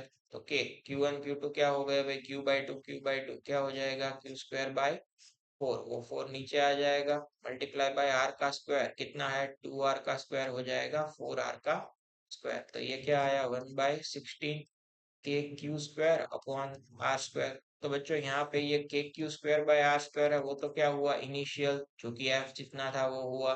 तो नया वाला जो है वो पहले वाले से कितना हो जाएगा, F/16 हो जाएगा। इस हिसाब से अपना ऑप्शन बन जाएगा लास्ट वाला। चलो नेक्स्ट में आपको ऑप्शन नहीं दिया है पर मैं आपको बताता हूँ किस हिसाब से ये क्वेश्चन के ऑप्शन है भाई। विच of the following is correct statement of Gauss law electrostatic in a region of charge distribution in free space. तो देखो भाई इसमें आपको पहला वाला जो ऑप्शन दिया है गॉस लॉ का, आपको मैथमेटिकल फॉर्म तो याद ही होगा, integration E dot T S is equal to rho epsilon zero, option ऐसा दिया है। दूसरा close loop integration E dot D S rho by epsilon, ठीक है। C, integration close loop integration E dot D S V by epsilon zero, ऐसे दिया है। And fourth है नन। आपको इधर एज्यूम करना है कि ये जो रो है उसको आपको किसके जैसे एज्यूम करना है भाई, चार्ज के जैसे एज्यूम करना है। तो चार में से कौन सा इक्वेशन, ये जो चार इक्वेशन दिए है उसमें से कौन सा इक्वेशन सही होगा भाई। तो अपने को पता है गॉस का इक्वेशन जो एक्चुअली है वो क्या है कि ई dot D S Q inside upon epsilon zero. तो हमें बोला गया है कि रो को क्यू के जैसे मानो, तो कौन सा ऑप्शन सही होगा, सेकंड वाला ऑप्शन सही होगा, ठीक है। चलिए अब क्या है भाई, 22 नंबर का question. Conductor having cavity is given positive charge. चलिए भाई, ये एक बड़ा सा कंडक्टर, उसके अंदर ये हो गया cavity. Conductor having a cavity is given positive charge, then field strength A B C. मतलब कि ये कंडक्टर को कैसा चार्ज दिया गया है, पॉजिटिव चार्ज दिया गया है। बोला गया है कि पॉइंट ए जो है वो कैविटी के अंदर है, पॉइंट बी जो है, ठीक है, कैविटी के बाहर और कंडक्टर के अंदर है। ये क्या हो गया भाई हमारे लिए, कंडक्टर हो गया, ठीक है। और पॉइंट सी है वो तो सबसे बाहर है, ठीक है, कंडक्टर से ही बाहर है। तो आपको पूछा है कि इलेक्ट्रिक फील्ड वगैरह के बारे में आप क्या कह सकते हैं। देखो बच्चों, अब कुछ भी हो, हमें पता है inside the conductor electric field always क्या होता है भाई, जीरो होता है। मतलब इस क्वेश्चन में ई ए इक्वल टू ई बी क्या हो जाएगा, जीरो हो जाएगा। जबकि सी पॉइंट कंडक्टर के बाहर है, वहां पे जीरो नहीं होगा। वहां पे हमें फाइंड करना है तो फॉर्मूला लगा के फाइंड करना पड़ेगा कि क्यू बाय आर स्क्वायर। तो ए बी के पास जीरो हो और सी के पास ना हो, नॉट इक्वल टू जीरो, ऐसा ऑप्शन बन जाता है दूसरे नंबर, मतलब कि बी वाला ऑप्शन। चलिए भाई 23, क्या पूछा गया है आपको, intensity of electric field at a point between the plate of charge capacitor. देखो भाई, जो कैपेसिटर है वो कैपेसिटर दो प्लेट से बना होता है, पैरेलल प्लेट कैपेसिटर की बात करेंगे, कुछ नहीं बोला है तो। एक प्लेट का चार्ज पॉजिटिव सेम, ऑपोजिट दूसरी प्लेट का चार्ज नेगेटिव होता है। तो क्या है कि भाई पूछा है कि उन दोनों के इन बिटवीन में, बीच में है, अगर कोई पॉइंट ए है तो वहां पे इलेक्ट्रिक फील्ड का इंटेंसिटी। तो इसके लिए अगर आपको सेकंड चैप्टर आप लोग पढ़ गए हैं और तब जाके आप ये वीडियो देख रहे हैं, तब तो आपको डायरेक्ट पता चल जाएगा कि E इज इक्वल टू कितना हो जाता है, सिग्मा बाय एप्सिलॉन जीरो हो जाता है, ठीक है। दो प्लेट के बीच में इलेक्ट्रिक फील्ड फाइंड करने का फॉर्मूला के हिसाब से चैप्टर नंबर 1 की लास्ट लास्ट थियरी में भी ये ऐसा कुछ आया हुआ है, ठीक है। उसके ऊपर से वहां पे ऐसा आया था कि E is equal to sigma by two epsilon zero, surface के नजदीक था, ठीक है, इसीलिए। तो इस फॉर्मूला को अगर आप देखते हैं और फिर आप ऑप्शन वेरीफाई करने जाते हैं, तो पहले वाले में पूछा है is directly proportional to distance between plate. भाई इस फॉर्मूला में तो प्लेट के बीच का डिस्टेंस कहीं नहीं आता है। Inversely proportional to distance, again distance कहीं नहीं आता है। तीसरा क्या है, is inversely proportional to the square of distance between the plates. भाई डिस्टेंस कहीं आता ही नहीं है, ठीक है। और लास्ट वन क्या बचा, does not depend upon the distance between plate. तो अपना 23 में फोर्थ नंबर का डी ऑप्शन आंसर होगा। फॉर्मूला मैंने आपको बताया, आशा करता हूँ कि समझ में आ गया होगा। फिर भी अगर आपको कुछ समझ में नहीं आता है तो मेरे को आप ये नंबर पे कभी भी कॉल मैसेज कर सकता है। अगर मैं लेक्चर में होऊंगा तो आपको कॉल बैक करूंगा, ठीक है। आपको हमारे कोचिंग में जुड़ना है तो हम सभी टाइप के बैचेस प्रोवाइड करते हैं। कोई स्टूडेंट को पूरे साल अगर खाली डाउट सॉल्यूशन का ही बैच लेना है तो वो भी हम प्रोवाइड करते हैं, जिसमें उसको काफी कम फीस पे करने की रहती है। जब भी उसको कोई सब्जेक्ट का डाउट है तो वो हमारे साथ जुड़ सकता है। हमारे यहाँ पे प्रैक्टिकल के बैचेस भी चलते हैं। अगर आप बड़े बड़े कोचिंग इंस्टीट्यूट में है और आपके प्रैक्टिकल सही से नहीं हुए हैं, बहुत ही नॉमिनल फीस में हमारे वहाँ पे प्रैक्टिकल के बैचेस चलते हैं, ठीक है। आपको हमारा कोई भी कोर्स सिलेक्ट करना है तो आप ऑनलाइन ऑफलाइन दोनों प्लेटफॉर्म पे कर सकते हो। फिजिक्स टू सी ग्रेट हो यूट्यूब में सर्च मारोगे आप, तो आपको बहुत सारे डिफरेंट डिफरेंट अच्छे अच्छे कंसेप्ट के प्रैक्टिकल डेमोस्ट्रेशन भी मिल जाएंगे, ठीक है। चलिए ये वाला क्वेश्चन पे अब हम आगे बढ़ते हैं। क्या है भाई, इस क्वेश्चन में आपको बोला है an elementary particle of mass m charge e। चलिए भाई, ये एक एलिमेंट्री पार्टिकल हो गया जिसका मास m है, उसका चार्ज प्लस e जितना है, projected with velocity v at a much more massive particle of charge z। चलो, ये थोड़ा बड़ा पार्टिकल हो गया जिसका चार्ज कितना है, जेड ई है। ठीक है, इसकी साइड इसको प्रोजेक्ट किया जा रहा है विथ वेलोसिटी v। ठीक है, अब आगे क्या पूछा है भाई, what is the closest possible approach of incident particle, मतलब ये वाला पार्टिकल ज्यादा से ज्यादा कितने नजदीक इन लोगों, ये वाले सामने वाले के कितना नजदीक जा पाएगा, ये आपको फाइंड करना है। इसी को बोलता है डिस्टेंस और क्लोजेस्ट अप्रोच। देखिए भाई, ये v स्पीड से आ रहा है, इसका मास m है, इसीलिए इसके पास क्या होगा भाई, काइनेटिक एनर्जी होगा। दोनों के दोनों चार्ज पार्टिकल है, इसीलिए नजदीक आता है तो सिस्टम की पोटेंशियल एनर्जी इंक्रीज होती जाती है।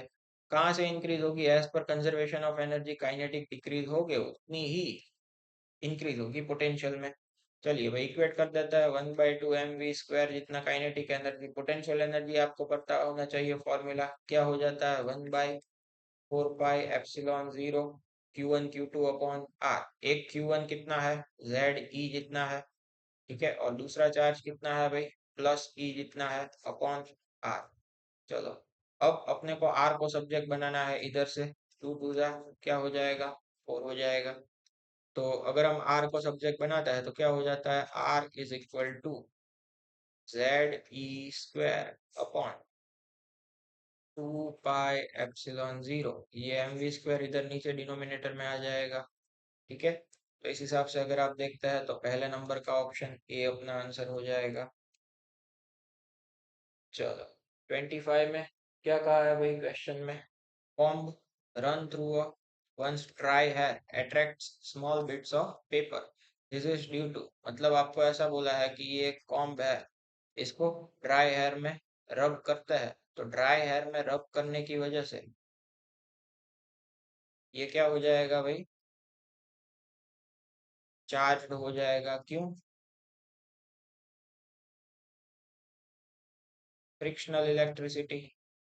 ठीक है, इस वजह से चार्ज का ट्रांसफर होगा। एक पूरी सीरीज आती है जिसमें आप लोगों को बताया जाता है कि कोई भी दो ऑब्जेक्ट को एक दूसरे के साथ अगर रब करते हैं तो कौन सा ऑब्जेक्ट पॉजिटिवली चार्ज होगा और कौन सा नेगेटिवली चार्ज। वो सीरीज के अंदर जो ऑब्जेक्ट पहले आता है वो वाला पॉजिटिवली चार्ज होता है, जो बाद में आता है वो नेगेटिवली चार्ज होता है। ठीक है, मैं आपको ये क्या है कि ऐसा होगा तो इस वीडियो के लेयर में ही रख दूंगा, वो सीरीज स्क्रीन के ऊपर आपको दिखेगी अगर आपको नोट करनी है तो।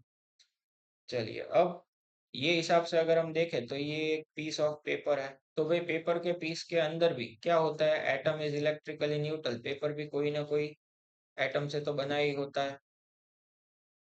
जब हम कॉम्ब को इसके नजदीक लाते हैं तो कॉम्ब क्या है भाई, कोई ना कोई टाइप का चार्ज अपने ऊपर रखता है, क्योंकि उसको ड्राई एयर में खिसके आया है इसलिए वो चार्ज हो गया होगा।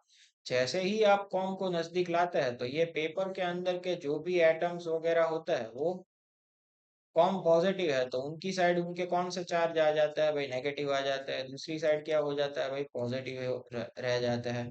तो इसमें से जो ऐसी प्रोसेस हो गई ना, उसी को क्या बोला जाता है भाई, पोलराइजेशन बोला जाता है। ठीक है, हाँ, तो ये पोलराइजेशन की वजह से ये जो प्रोसेस है अट्रैक्शन का वो होता है, जबकि पहला वाला ऑप्शन तो बनता ही नहीं है, कंडक्टर थोड़ी ना होता है, पेपर भी कंडक्टर नहीं होता है, ये वाला ऑप्शन बनता है, the atom in the paper get polarised by charge comb. ठीक है, और लास्ट वाला भी नहीं बनता, मैग्नेटिक प्रॉपर्टी नहीं होती है। चलो भाई, अब 26 नंबर का क्वेश्चन अच्छे से समझने का। ठीक है, metallic sphere of radius R -q on it, metallic shell है भाई। चलो, ये पूरा मेटालिक शेल हो गया, इसका रेडियस कितना है, आर जितना है, और उसका जो चार्ज है वो कितना है, -q जितना है। A point charge +q is placed at the centre of shell, ये जो सेंटर है इसके ऊपर रखा हुआ है +q charge. Which of the following graph below may correctly represent variation of electric field with distance r from the center of the shell। तो अगर आप ये ग्राफ को ध्यान से समझो तो इसमें क्या है भाई कि पहले ये जो ग्राफ चालू हो रहा है, ठीक है, उस हिसाब से अगर आप देखो तो पहले तो क्या है कि अंदर से, यहाँ पे हम अंदर से बाहर तक आना चालू हुए, तो ये हो गया अपना सेंटर जहाँ पे रेडियस होता है 0 0, ये हमने मान लिया कहाँ तक का, आर तक का, मतलब सरफेस तक का। और ये जो स्मॉल आर है वो कहीं उससे भी ज्यादा, मतलब कि आगे बाहर के पॉइंट्स वगैरह हो गए। ठीक है। तो अब जैसे जैसे हम क्या है कि ये पॉजिटिव चार्ज है, अभी मैं मानो मेरे को ये पॉइंट के पास इलेक्ट्रिक फील्ड फाइंड करना था, तो मैंने इधर एक पॉइंट एज्यूम किया, इधर से इसका डिस्टेंस थोड़ा सर्टेन होगा। फिर दूसरे पॉइंट के पास फाइंड करना था, तो ये मैंने एज्यूम किया, फिर तीसरे पॉइंट के पास एज्यूम किया। तो पॉजिटिव चार्ज की वजह से इधर तो फाइंड करना है। देखो अब इसमें जीरो नहीं कर देने का, मतलब कि ए वाला ऑप्शन नहीं कर देने का। क्यों? क्योंकि ये तो तभी होता है जब कंडक्टिंग शेल के अंदर, इनसाइड, कोई चार्ज ना रखा हो। ठीक है। ये वाला भी नहीं हो सकता है, क्योंकि इधर तो अंदर अपने को एक चार्ज रख के दिया है, सेंटर पे पॉजिटिव चार्ज पड़ा है, तो अंदर जीरो नहीं होगा, अंदर कुछ होगा फॉर्मूला, वो फॉर्मूला, सॉरी, इलेक्ट्रिक फील्ड कोई ना कोई वैल्यू का होगा, वो हम कैसे फाइंड कर सकते हैं? तो inside electric field E is equal to, अपना फॉर्मूला लगा दो, K Q by R square, जिसमें चार्ज प्लस क्यू लेंगे, तो हमें यहाँ से पता चल जाता है कि इलेक्ट्रिक फील्ड है वो रेडियस के स्क्वायर के इनवर्स प्रोपोर्शन में होता है। मतलब आप सेंटर से जैसे जैसे सरफेस तक आते जाएंगे तो इलेक्ट्रिक फील्ड क्या होता जाएगा, डिक्रीज होता जाएगा। ठीक है, तो यहाँ तक हम आ गए। ठीक है, इस हिसाब से देखो तो अपने पास दो ऑप्शन बचते हैं। ओके। अब जब हम बाहर के कोई पॉइंट की बात करते हैं, तो ये जो माइनस क्यू चार्ज है वो तो किसके ऊपर डिस्ट्रीब्यूटेड है भाई? ये जो माइनस क्यू चार्ज है वो तो सरफेस के ऊपर डिस्ट्रीब्यूटेड है। ठीक है।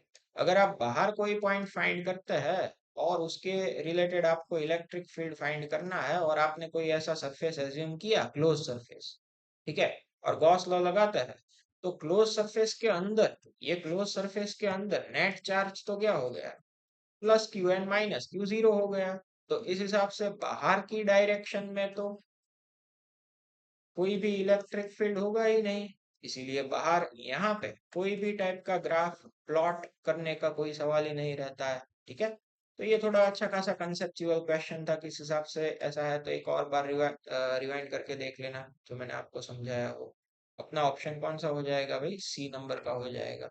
चलिए भाई, 27 क्या पूछा है आपको? Sample of HCl gas is placed in electric field, E की वैल्यू आपको देके रखी है 3 × 10⁻⁴ न्यूटन पर कूलम। फिर आपको डाइपोल मोमेंट HCl का देके रखा है 6 × 10⁻⁻30 कूलम मीटर। तो इसके ऊपर टॉर्क कितना लगेगा वो आपको फाइंड करना है। मैक्सिमम टॉर्क पूछा है बच्चों, अपने को पता होना चाहिए टॉर्क का formula PE sin theta. Torque maximum कब होगा भाई? जब साइन की वैल्यू मैक्सिमम होगी। कब होती है? sin 90। तो sin 91 हो जाएगा, पी की वैल्यू रख दो -30 मल्टीप्लाई बाय ई की वैल्यू 3 × 10⁻⁴।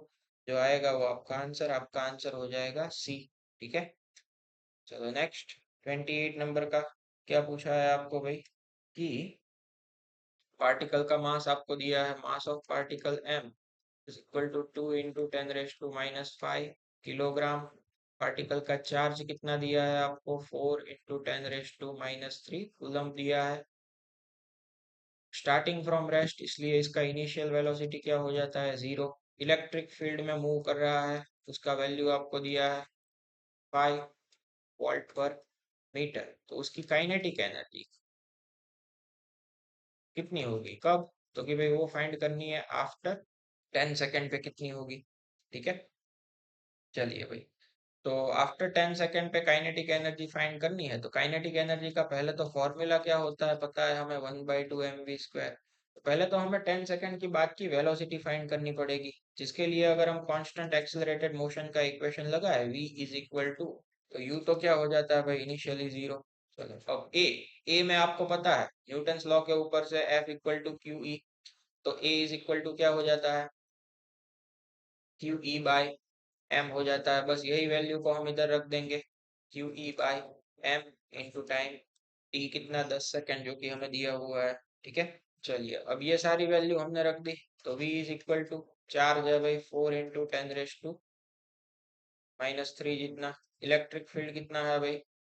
5 वोल्ट मीटर जितना, टाइम कितना है 10 सेकेंड जितना है, डिवाइड बाय मास कितना है 2 × 10⁻⁻⁵ जितना है। ठीक है, ये सारा आप लगा देता है तो आपको जो वेलोसिटी है v कितनी मिल जाती है 10⁻⁴मीटर पर सेकेंड मिल जाती है। ठीक है, बस अब यही वेलोसिटी को हम क्या करेंगे 1/2 mv² में रख देंगे। After the 10 second kinetic energy will be k = 1/2 mv²। चलिए भाई 1/2 मास कितना 2 × 10⁻⁻⁵ v ये जो आया वो उसका स्क्वायर मतलब 4 × 2 = 8। ठीक है, बस लगा देने का। सिंप्लीफाई करके आप देखते हैं तो आपको आपका आंसर मिल जाएगा 10⁻³ जूल। ठीक है, चलो नेक्स्ट 29। क्या है भाई 29 में, लीनियर चार्ज डेंसिटी सिलेंडर का दिया है आपको lambda 4 microcoulomb per metre, electric field intensity at point 3.6 centimetre, distance r is equal to 3.6 centimetre पे इलेक्ट्रिक फील्ड का इंटेंसिटी क्या होगा वो फाइंड करना है। पहली बात ये कि इसको मीटर में कन्वर्ट कर दो, 3.6 × 10⁻⁻² मीटर। फिर ये जो माइक्रो कूलम में दिया है उसको कूलम में कन्वर्ट कर दो, 4 × 10⁻⁻6 coulomb per metre. Linear charge density मतलब कि ये एक समझो सिलेंडर का एक्सिस है। ठीक है, इसके ऊपर क्या है कि भाई चार्ज डिस्ट्रीब्यूट किया हुआ है, तो ये इसकी जो एक्सिस है इससे 3.6 सेंटीमीटर डिस्टेंस पे कितना इलेक्ट्रिक फील्ड होगा वो आपको फाइंड करना है। तो बच्चों याद करो चैप्टर नंबर 1 मतलब अपने यही चैप्टर की लास्ट वाली थियरी क्या थी कि भाई electric field E is equal to λ/2πε0r। बस इसमें वैल्यू रख दो। लैम्बडा दिया हुआ है 4 × 10⁻⁻⁶, 2 की पाई की वैल्यू 3.14, एप्सिलॉन 8.85 × 10⁻⁻11, और जो डिस्टेंस है r वो कितना हो जाएगा 3.6 × 10⁻⁻²। ओके, बस ये सारी चीजें लगा देने की और सिंप्लीफाई कर देने का आपका आंसर हो जाएगा सेकंड वाला। चलिए भाई 30 नंबर का क्वेश्चन, रॉन्ग स्टेटमेंट को आइडेंटिफाई करना है भाई। क्या हो जाएगा रॉन्ग स्टेटमेंट, पहला वाला क्या है, in electric field to equipotential surface can never intersect. भाई सही है, कभी भी इक्विपोटेंशियल सरफेस एक दूसरे को इंटरसेक्ट नहीं करते हैं, same like electric field lines. दूसरा क्या है भाई, a charged particle free to move in electric field shall always move in the direction of E। नहीं भाई देख के ये गलत हो जाएगा, रीजन क्या, समझ लो ये चार्ज पार्टिकल प्लस E है और इलेक्ट्रिक फील्ड हमने ऐसे अप्लाई किया है प्लस से माइनस, तो ऐसे केस में ये किस साइड जाएगा, तो कि भाई ऐसे केस में ये जाएगा पॉजिटिव एक्स एक्सिस की ओर। ठीक है, बट हम ये भी तो मान सकते हैं ना कि ये प्लस है ये माइनस है, ऐसे इलेक्ट्रिक फील्ड अप्लाई किया है और कोई नेगेटिव चार्ज है, चलो मान लिया इलेक्ट्रॉन है, तो ये वाला किधर मूव करेगा भाई, तो ये वाला इधर मूव करेगा नेगेटिव एक्स एक्सिस की डायरेक्शन में। तो अपने को इधर कुछ ऑप्शन मेंशन स्पेसिफिकेशन करके तो दिया नहीं है कि भाई कौन सा वाला चार्ज पार्टिकल है, तो हम ऐसा नहीं बोल सकते हैं कि always move in the direction, electron होगा तो उससे ऑपोजिट में भी जाता है, इसीलिए बी ऑप्शन गलत हो जाता है। बाकी सी तो सही है, इलेक्ट्रिक फील्ड हमेशा परपेंडिकुलर होता है कंडक्टर के, and potential decrease along the line of force. ठीक है, चलिए भाई 31 नंबर का क्वेश्चन है। क्या बोला गया है आपको क्वेश्चन में भाई, there are two metallic sphere of same radius but one is solid and other is hollow, then उसके बारे में हम क्या कह सकते हैं भाई। ठीक है, तो चलिए भाई ये एक मेटालिक स्फीयर हो गया अंदर से खोखला, हेलो, और ये दूसरा जो मेटालिक स्फीयर है अंदर से हो गया सॉलिड। ठीक है, पहला ऑप्शन ऐसा दिया गया है कि भाई solid sphere can given more charge, hollow sphere दूसरा है गिवन मोर चार्ज, फिर तीसरा है कि भाई इक्वली दोनों चार्ज होंगे, और चौथा है नन। इन शॉर्ट हमें किसके बारे में डिस्कशन करनी है बच्चों, चार्ज के रिलेटेड। देखो भाई स्फीयर है और वो भी कैसा है भाई, मेटालिक स्फीयर है, तो मेटल के ऊपर हम कोई भी चार्ज देते हैं तो वो चार्ज कभी भी अंदर नहीं जाता है, वो चार्ज क्या हो जाता है ऑलवेज सरफेस के ऊपर ही डिस्ट्रीब्यूट हो जाता है। ठीक है, तो हमें इधर क्या कंसीडर करना पड़ेगा, सरफेस चार्ज डेंसिटी। आपको बोला है कि दोनों की रेडियस तो सेम ही है, मतलब इसकी आर है तो भाई ये वाले की भी कितनी है, आर ही है। तो surface charge density sigma is equal to हो जाता है charge divide by area 4 pi R square. तो इसमें तो सरफेस चार्ज डेंसिटी के पॉइंट ऑफ व्यू से देखेंगे तब तो दोनों के लिए वो सेम ही रहेगा कि भाई हॉलो का जो सरफेस चार्ज डेंसिटी है उतना ही सॉलिड का, क्योंकि दोनों के डायमेंशन सेम है, दोनों की रेडियस सेम है, दोनों का एरिया सेम है। जितना मैक्सिमम आप इसके ऊपर डिस्ट्रीब्यूट कर पाओगे उतना ही मैक्सिमम आप ये वाले सॉलिड के ऊपर भी डिस्ट्रीब्यूट कर पाओगे। ठीक है, तो ऑप्शन कौन सा सही रहेगा, C, they can be charge equally. Okay, चलिए फिर 32 नंबर का, ये वाला एक तरीके से देखो तो रिपीट है जो मैंने आपको आगे बोला था, मैथमेटिकल फॉर्म गॉस लॉ का कौन सा सही है। ठीक है, तो ये पहला वाला तो ऐसा नहीं आता है, बोला है आपको, मतलब कि आपको एज्यूम करना है कि इधर रो है वो किसका रोल प्ले कर रहा है, तो भाई ये जो है वो चार्ज क्यू का रोल प्ले कर रहा है। ठीक है, तो ये वाला भी नहीं बनता है क्योंकि अपने को सही फॉर्मूला तो पता है कि ई डॉट डी एस क्या होता है कि भाई Q in side upon epsilon zero होता है। तो इस हिसाब से अगर देखें तो ये बी वाला ऑप्शन सही रहता है। ठीक है, चलिए अब 33 वाले नंबर में क्वेश्चन में क्या बोला है, इलेक्ट्रॉन का मास एम ई है, लिख देता है डेटा, मास ऑफ इलेक्ट्रॉन कितना दिया, capital M E, initially at rest moves through a certain distance in uniform electric field in time t1। ठीक है, डिस्टेंस कवर कर रहा है कितने टाइम में, t1 में। फिर एक प्रोटॉन है, तो प्रोटॉन के लिए भाई मास कितना दिया है बच्चों हमें, एम पी जितना दिया है, उसको कितना टाइम लगता है, t2 जितना टाइम लगता है। ठीक है, सेम डिस्टेंस, ये दोनों के दोनों जो t1 t2 है वो क्या है भाई, time to cover same distance. तो हमें फाइंड करना है दोनों का रेशियो t1/t2 क्या होगा। चलिए भाई, यूनिफॉर्म इलेक्ट्रिक फील्ड में मूव कर रहा है, एक्सेलरेशन भी कांस्टेंट होगा, डिस्टेंस अपने को दिया हुआ है इनिशियल जीरो है, तो कांस्टेंट एक्सेलरेटेड मोशन का फॉर्मूला लगाएंगे, इक्वल डिस्टेंस कवर अप हो रहा है, तो क्या हो जाएगा भाई, s is equal to U T plus 1/2 A T square. तो u तो क्या हो जाता है, इनिशियली रेस्ट इसलिए जीरो, तो s is equal to 1/2 A T square. हमें टाइम का रेशियो फाइंड करना है, इधर से टाइम को सब्जेक्ट बनाता है तो क्या हो जाता है 2s/a। तो ये हो गया, स्क्वायर निकाल दिया, स्क्वायर रूट। ठीक है, अब तो कि भाई यहाँ पे फॉर्मूला बता, सेकंड लॉ के ऊपर से क्या होता है कि भाई electric force F E is equal to M A हो जाता है, तो एक्सेलरेशन मतलब क्या हो जाएगा, एफ बाई मास एम हो जाएगा। बस यही एक्सेलरेशन का वैल्यू हम किधर रख देंगे, इधर रख देंगे। तो टी वन टाइम क्या हो जाता है, सेम डिस्टेंस है 2s बाई ए की जगह एफ अपॉन वन, किसके लिए है, इलेक्ट्रॉन, तो वो मास डिनोमिनेटर का डिनोमिनेटर ऊपर चला जाएगा। और टी टू के लिए क्या हो जाएगा, सेम तरीके से देखें तो 2s पी बाई एफ हो जाएगा। चलिए भाई, तो T1/T2 क्या आ जाएगा, दोनों का रेशियो 2s f कट हो जाएगा, तो under root M E by M P ये हो जाएगा।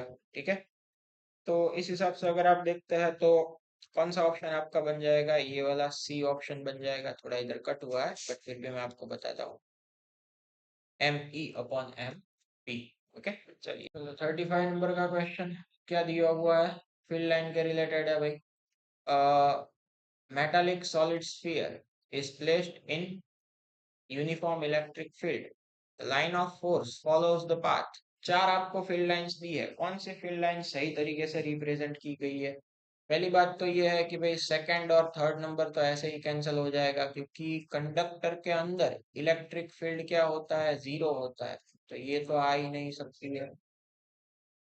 फिर वन और फोर नंबर के केस में अगर आप देखते हैं तो ऐसा है भाई, इलेक्ट्रिक फील्ड ई ऑलवेज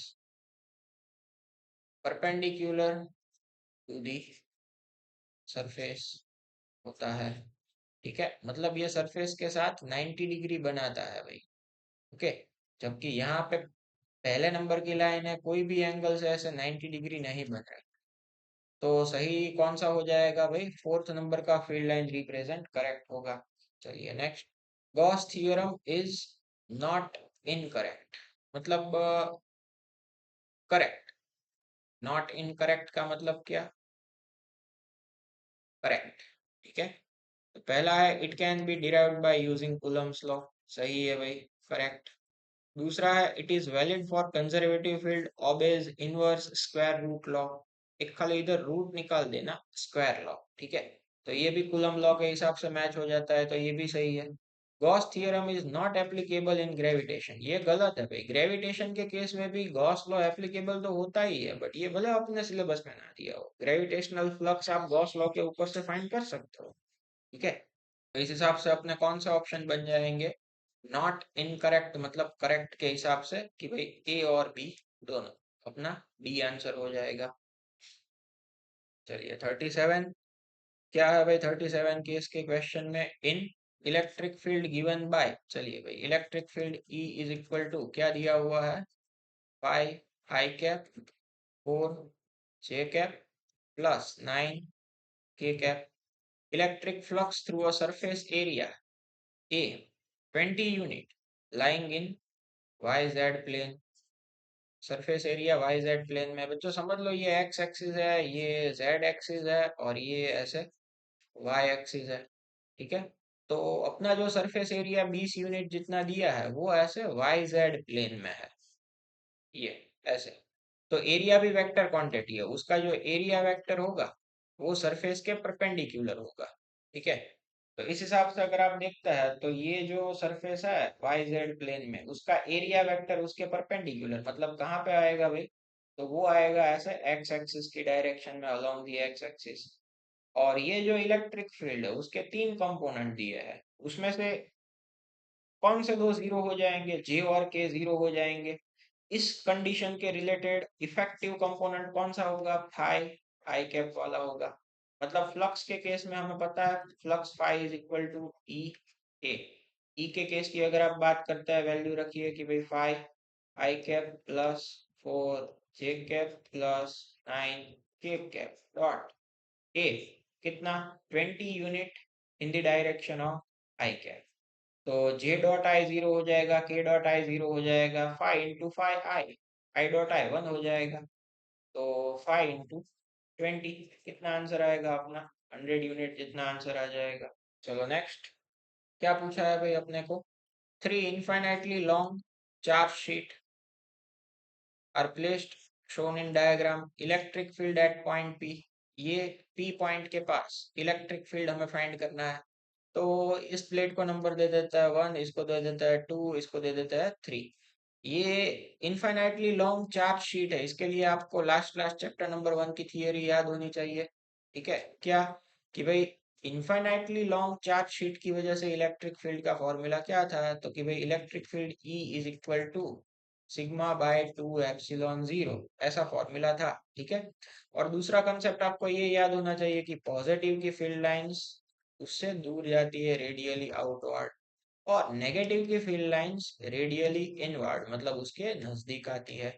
ये दो कंसेप्ट को लगा के हम इधर देखें कि पहले वाली प्लेट जो कि है पॉजिटिवली चार्ज, तो उसकी वजह से फील्ड किधर आएगा? तो कि भाई वो आएगा डाउनवर्ड डायरेक्शन में। ठीक है। नेट कैलकुलेट करना है तो हम क्या करेंगे? तीनों का एडिशन करेंगे, E1 plus E2 plus E3। ठीक है। चलो। और बच्चों इधर क्या है, हम ये सिग्मा बाय टू एप्सिलॉन रखते टाइम फिर अगेन हम ये सरफेस चार्ज डेंसिटी की वैल्यू साइन के साथ नहीं रखेंगे, क्योंकि हमने पी पॉइंट के पास ऑलरेडी ये जो नीचे ऊपर देख रहे हैं कि भाई सेकंड वाली प्लेट है, तो वो भी क्या है? नेगेटिवली चार्ज है, तो उसकी वजह से भी फील्ड लाइंस कैसी होगी? उसकी तरफ आती होगी। इसलिए पी पॉइंट के पास सेकंड प्लेट की वजह से भी ऐसे ही होगा। तो हम ये जो अभी कर रहे हैं ना, उसी में उसका नेगेटिव पॉजिटिव कंसिडर करके ये E1 E2 की साइन को क्या कर रहा है? डिसाइड कर रहा है। तो अगेन आप जब फॉर्मूला में रख रहे हैं तो वो साइन वैल्यू अगेन रखने की जरूरत नहीं है। देखो अभी मैं बोल रहा हूँ कि थर्ड प्लेट की वजह से माइनस सिग्मा है, तो माइनस सिग्मा मतलब वो भी फील्ड लाइंस उसकी तरफ आती होगी। ठीक है। हर एक तरीके से। तो पी पॉइंट के पास तीसरी प्लेट की वजह से भी फील्ड कैसे होगा भाई, कि ऐसे होगा, E3। ठीक है। हाँ, तो ये चार्ज डेंसिटी की अब अपने को वैल्यू रखने की जरूरत नहीं है। हाँ, खुद में हमें पता है कि इलेक्ट्रिक फील्ड एक अकेला क्या है भाई, वेक्टर क्वांटिटी है, उसका यूनिट वेक्टर रखना पड़ता है, जो कि ये तीनों के तीनों की वजह से माइनस के कैप होता है, तो वो हम रखेंगे। बट चार्ज डेंसिटी की फिर से वैल्यू रखने की जरूरत नहीं होती है। ये खाली कंफ्यूजन ना हो, ये आप लोग ध्यान रखना। ठीक है। चलो अब E1, तो क्या हो जाएगा भाई, नेगेटिव में, मतलब माइनस के कैप में, सिग्मा बाय 2 एप्सिलॉन। ठीक है। माइनस अगेन माइनस के कैप में, नीचे की साइड दूसरे की वजह से प्लस माइनस माइनस। बट उसका कितना है भाई, सिग्मा बाय, उसका जो सिग्मा है वो 2 सिग्मा जितना दिया है ना, इसीलिए 2 सिग्मा अपॉन 2 एप्सिलॉन। के कैप माइनस के कैप आगे ही हो गया, प्लस माइनस माइनस, और ये तीसरा वाला भी प्लस माइनस माइनस होके सिग्मा बाय 2 एप्सिलॉन के कैप। ठीक है। तो रिजल्टेंट कितना हो जाएगा भाई, -2 सिग्मा बाय एप्सिलॉन के कैप डाउनवर्ड डायरेक्शन में। तो भाई ये अपना पी पॉइंट के पास नेट इलेक्ट्रिक फील्ड हो जाएगा, मतलब कि आंसर हो जाएगा। ठीक है। चलिए 39, क्या बोला है भाई आप लोगों को 39 में, for a given surface Gauss law is stated as integration close loop integration equal to 0, from this we can conclude that, इसके ऊपर से हम क्या बोल सकते हैं भाई, E is necessarily zero on the surface, नहीं भाई ये जरूरी नहीं है। E is perpendicular to the surface at every point। तो भाई ये जो बातें कर रहे हैं ऑप्शन ए में ऑप्शन बी में, ये तो क्या है भाई, इलेक्ट्रिक फील्ड के रिलेटेड है। और बच्चों अपने को दिया है गॉस लॉ, गॉस लॉ किसके रिलेटेड बात करता है, ऑब्वियसली भाई वो बात करता है फ्लक्स के रिलेटेड। तो ये जो अपने को फॉर्मूला दिया है स्टूडेंट्स की ई dot D S close loop integration इसका 0, तो इसका मतलब ये हुआ कि ये जिस सरफेस के ऊपर लगाया गया है उसका नेट फ्लक्स क्या होगा, वो 0 होगा। तो आप डायरेक्ट ऐसे ही कोई ऑप्शन को ढूंढो कि भाई क्या हो जाता है, net flux through the surface is 0, मतलब सी ऑप्शन। ठीक है।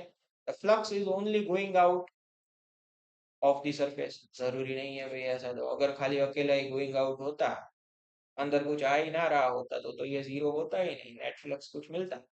तो ये वाले में सी ऑप्शन हो जाएगा। नेक्स्ट क्वेश्चन, क्या पूछा है अभी, insulated sphere of radius R has charge density, इधर एक करेक्शन कर दो, खाली एक वर्ड ऐड कर दो, वॉल्यूम चार्ज डेंसिटी। ठीक है। Is rho, the electric field at distance R from the centre of sphere. चलिए भाई एक बड़ा सा इंसुलेटेड स्फीयर है, उसका रेडियस आर जितना दिया है, और आपको बोला है कि एक अंदर, ये एक कंडीशन दे के रखी है ना स्टूडेंट्स, कि भाई जो स्मॉल आर हम एज्यूम कर रहे हैं वो कैपिटल आर से कैसा है, छोटा है, मतलब ये वाला पॉइंट किधर है, इनसाइड है। ठीक है। तो ये आर जितना है, इसमें से एक पास आउट होता हुआ सरफेस हमने इतना मान लिया। तो ये आर पॉइंट के पास इलेक्ट्रिक फील्ड कितना होगा, ये हमें फाइंड करना है भाई। इलेक्ट्रिक फील्ड का फॉर्मूला क्या हो जाता है, के क्यू बाय आर स्क्वायर, ये नहीं अच्छा लगता है तो Q by 4 pi epsilon 0 R square. तो स्टूडेंट्स डिस्टेंस तो आर ले लेंगे, चार्ज के लिए क्या किया जा सकता है, तो भाई आपको वॉल्यूम चार्ज डेंसिटी दे के रखा है, ज्यादा सोचने का नहीं आता है, ये दे के रखा है, तो volume charge density rho is equal to charge divide by पूरे स्फीयर का नहीं, इतनी आर वाले का ही हमें फाइंड करना है, आर डिस्टेंस पे, इसलिए उसका क्या करना पड़ेगा, डिस्टेंस फाइंड करना, सॉरी वॉल्यूम। ठीक है।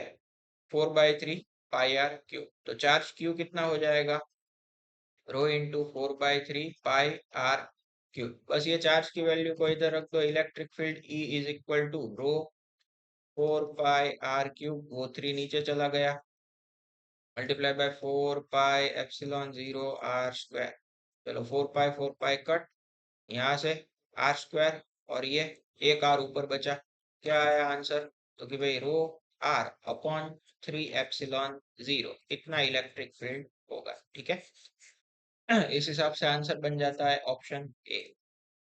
चलिए 41, क्या पूछा है आपको 41 में, टू आइडेंटिकल चार्जेस, मतलब Q1 equal to Q2 equal to Q, identical charges है। Okay. Repel each other with a force equal to 10 milligram weight. देखो भाई ये थोड़ा टेढ़ा यूनिट है, force F is equal to जो आपको देके रखा है वो कुछ ऐसा है, 10 मिलीग्राम वेट। तो भाई ये ग्रेविटेशनल फोर्स के जैसा यूनिट है, क्योंकि ग्राम वेट देखो भाई, W equal to M G weight force होता है, तो उसमें मास का तो चलो नहीं, ये मिलीग्राम ग्राम किलोग्राम हो गया, ये जी के हिसाब से पूरा बनता है वेट, तो इसीलिए ये लगाया जाता है पीछे वेट। अब इसको हमें सिंपल फॉर्म में कन्वर्ट करना पड़ेगा, कैसे? पहले तो ये मिलीग्राम का है, उसको ग्राम में कन्वर्ट कर दो, 10 × 10⁻³ ग्राम हो गया, और फिर ये जी से मल्टीप्लाई कर दो। ठीक है, तो ये अब अपना नॉर्मल फॉर्म बन जाता है यूज करने लायक। दोनों के दोनों चार्जेस जो है क्वेश्चन में दिया है आइडेंटिकल है, और कितने डिस्टेंस पे रखे हुए हैं, 0.6 मीटर जितने डिस्टेंस पे रखे हुए हैं। ओके, तो हर एक चार्ज का वैल्यू कितना होगा, कूलम्स लॉ लगाएंगे, F इज इक्वल टू के, दोनों चार्ज आइडेंटिकल है इसलिए Q² अपॉन R²। चलिए Q² को सब्जेक्ट बना देते हैं, F r² बाय के। तो फोर्स कितना, 10 × 10⁻³ मल्टीप्लाई बाय 10 इंटू डिस्टेंस 0.6 का स्क्वायर हो जाएगा, डिवाइड बाय के की वैल्यू 9 × 10⁻⁹ हो जाएगी। ये क्या आया बच्चों, क्यू का स्क्वायर आया। ठीक है, तो ये सब आप लगा के क्यू का स्क्वायर निकाल के स्क्वायर रूट करोगे तो आपका फाइनल आंसर आएगा 2 माइक्रोकूलम। कैलकुलेटर बेस्ड कैलकुलेशन है, इसीलिए फिर मैं आपको सारी नहीं करके दिखा रहा हूँ। ये डिजिट तो कैलकुलेटर में रख के आप भी कर सकते हो। ओके, हमें कंसेप्ट स्टडी करना है, वो इम्पोर्टेंट है। चलो 42, electron enters between two horizontal plate. चलिए ये दो प्लेट है, दोनों की दोनों सेपरेटेड है, कितने डिस्टेंस पे, 2 mm जितने डिस्टेंस पे। दोनों के बीच का पोटेंशियल डिफरेंस पीडी कितना दिया हुआ है भाई, 1000 वोल्ट जितना दिया हुआ है आपको। ओके, तो इलेक्ट्रॉन क्या है कि इन दोनों के बीच में एंटर कर रहा है, तो ये इलेक्ट्रॉन के ऊपर कितना फोर्स लगेगा ये हमें फाइंड करना है बच्चों।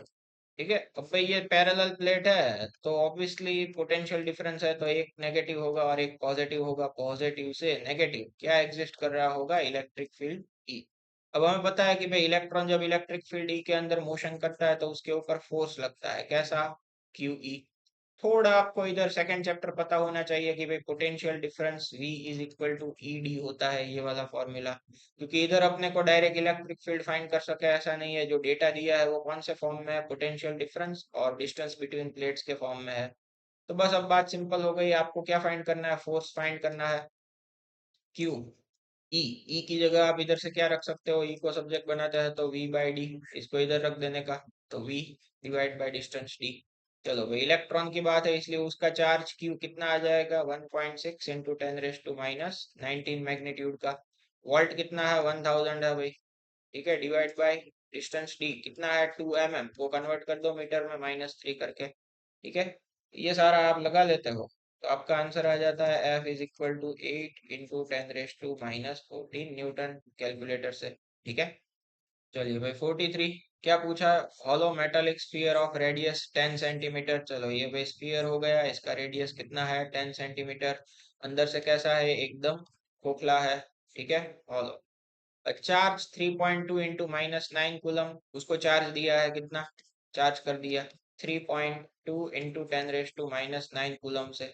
Electric intensity at a point 4 centimetre from the centre. देखो भाई रेडियस 10 है और ये फाइंड करने का बोला है 4 सेंटीमीटर पे, तो आपको समझ जाने का कि ये फील्ड किधर दिया होगा, इनसाइड होगा। तो इनसाइड में तो क्या होता है भाई, हमेशा इलेक्ट्रिक फील्ड जीरो ही होता है। अगर सेंटर पे कोई चार्ज नहीं रखा है तो आपको पता है आगे एक ऐसा ग्राफ आएगा जिसमें सेंटर पे -q रखा हुआ था तो अंदर मिल रहा था। ठीक है, उस केस में अंदर जीरो नहीं होता था, तो कंडीशन देखने की, अभी के लिए तो अपना आंसर बनेगा जीरो। ठीक है, चलिए अब 44, क्या है भाई, Gauss law should be invalid if. तो भाई गॉस लॉ कब इनवैलिड होगा, वेर मैग्नेटिक मोनोपोल्स। अगर मैग्नेटिक मोनोपोल्स हो तो वो इनवैलिड होता है। पहली बात तो ये है भाई, मैग्नेटिक मोनोपोल्स कभी एग्जिस्ट ही नहीं करते हैं, वो या तो नॉर्थ और साउथ पैर में ही होते हैं, ऑलवेज कट करते हैं तो भी वो नॉर्थ साउथ की पैर बना देते हैं, तो ये वाला तो होगा ही नहीं। Inverse square law were not exactly true, हाँ भाई ये हो सकता है, क्यों, तो कि भाई गॉस लॉ के ऊपर से कूलम्स लॉ आता था। ठीक है, कूलम्स लॉ क्या था, इनवर्स स्क्वायर लॉ ही था, उसके ऊपर से डिराइव भी होता था। अगर कूलम्स इनवर्स स्क्वायर लॉ अगर सही नहीं होता है तो गॉस लॉ के ऊपर भी क्वेश्चन मार्क उठने लगते हैं, तो ये इनवैलिड हो जाएगा। अगर इनवर्स स्क्वायर लॉ सही से वैलिड नहीं हुआ तो मतलब अपना ऑप्शन हो जाएगा बी, इस क्वेश्चन का आंसर, ठीक है। And C velocity of light were not universal constant, इसी के साथ इसका कुछ कनेक्शन ही नहीं है, ये तो थोड़ा रिलेटिविटी के ऊपर चला गया। ओके, चलिए 45, क्या है भाई 45, विच ऑफ द फॉलोइंग, या तो which of the field pattern give below is valid for electric field as well as magnetic field. तो बच्चों इधर थोड़ा मैं आपको क्लैरिफिकेशन कर दूं कि भाई इलेक्ट्रिक फील्ड है, तो आप लोगों ने पढ़ा है कि इलेक्ट्रिक फील्ड लाइंस जो है वो क्या है भाई, क्लोज लूप नहीं बनाती है। जबकि बच्चों वहीं पे मैग्नेटिक फील्ड लाइन में आप लोगों ने पढ़ा होगा कि भाई मैग्नेटिक फील्ड लाइंस है, तो वो magnetic field lines close loop बनाती है।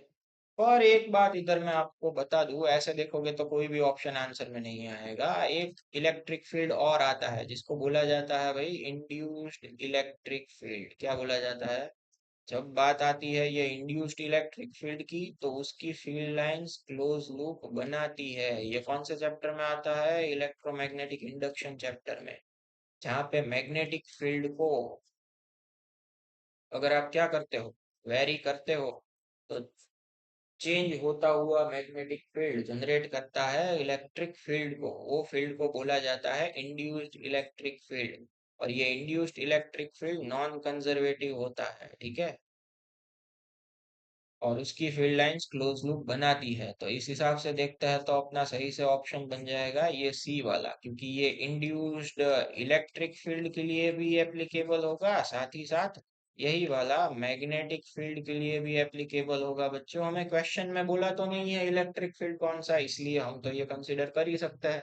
हाँ, अगर आपको क्लियरली बोल दिया होता कंजर्वेटिव इलेक्ट्रिक फील्ड तो बात अलग होती, ठीक है।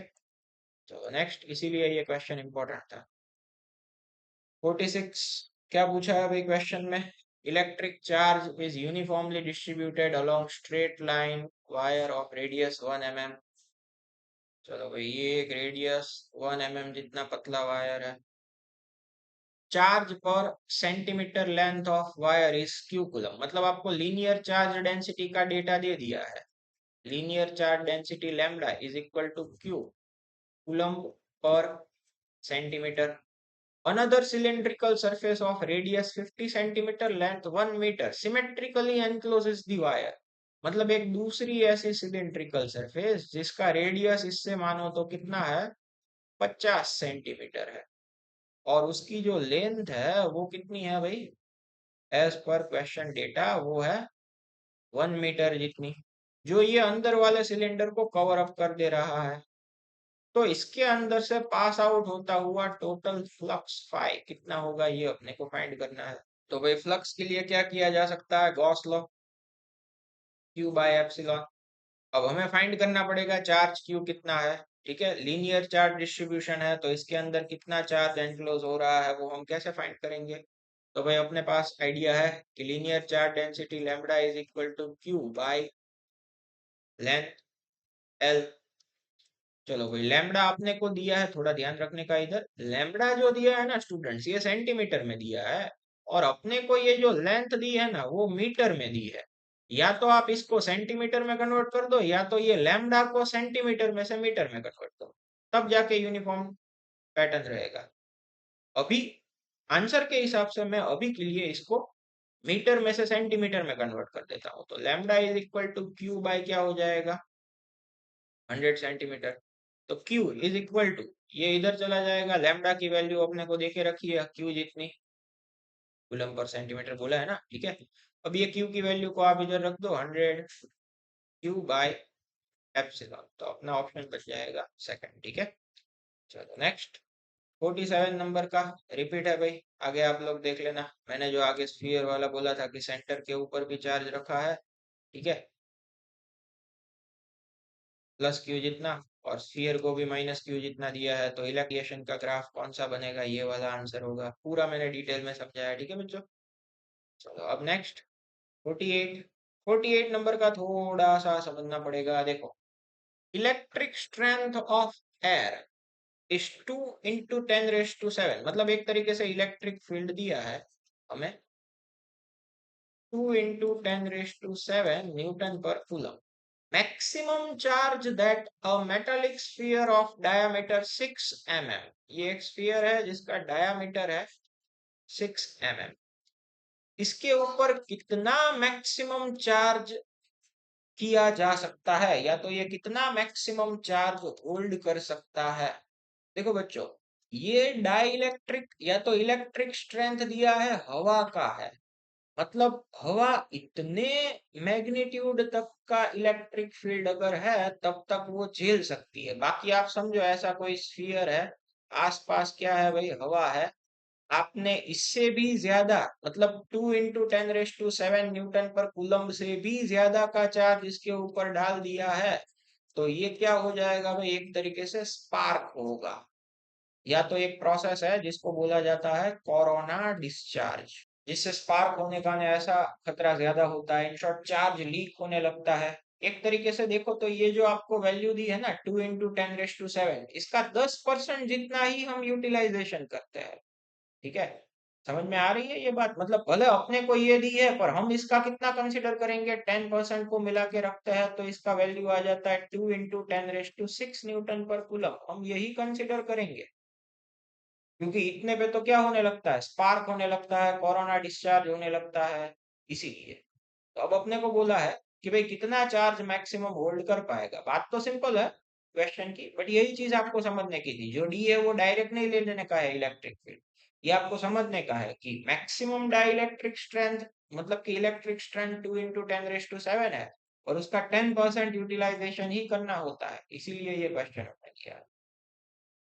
E is equal to KQ/R² लगा दो, चार्ज को फाइंड करना है तो Q को सब्जेक्ट बना दो, electric field into R²/K, electric field 10% वाला ही कंसिडर करने का, 2 × 10⁻⁶ 6 mm का स्क्वायर मतलब 36 मल्टीप्लाई बाय mm को मीटर में -3 का स्क्वायर हो जाएगा -6 डिवाइड बाय K की वैल्यू 9 × 10⁻⁹।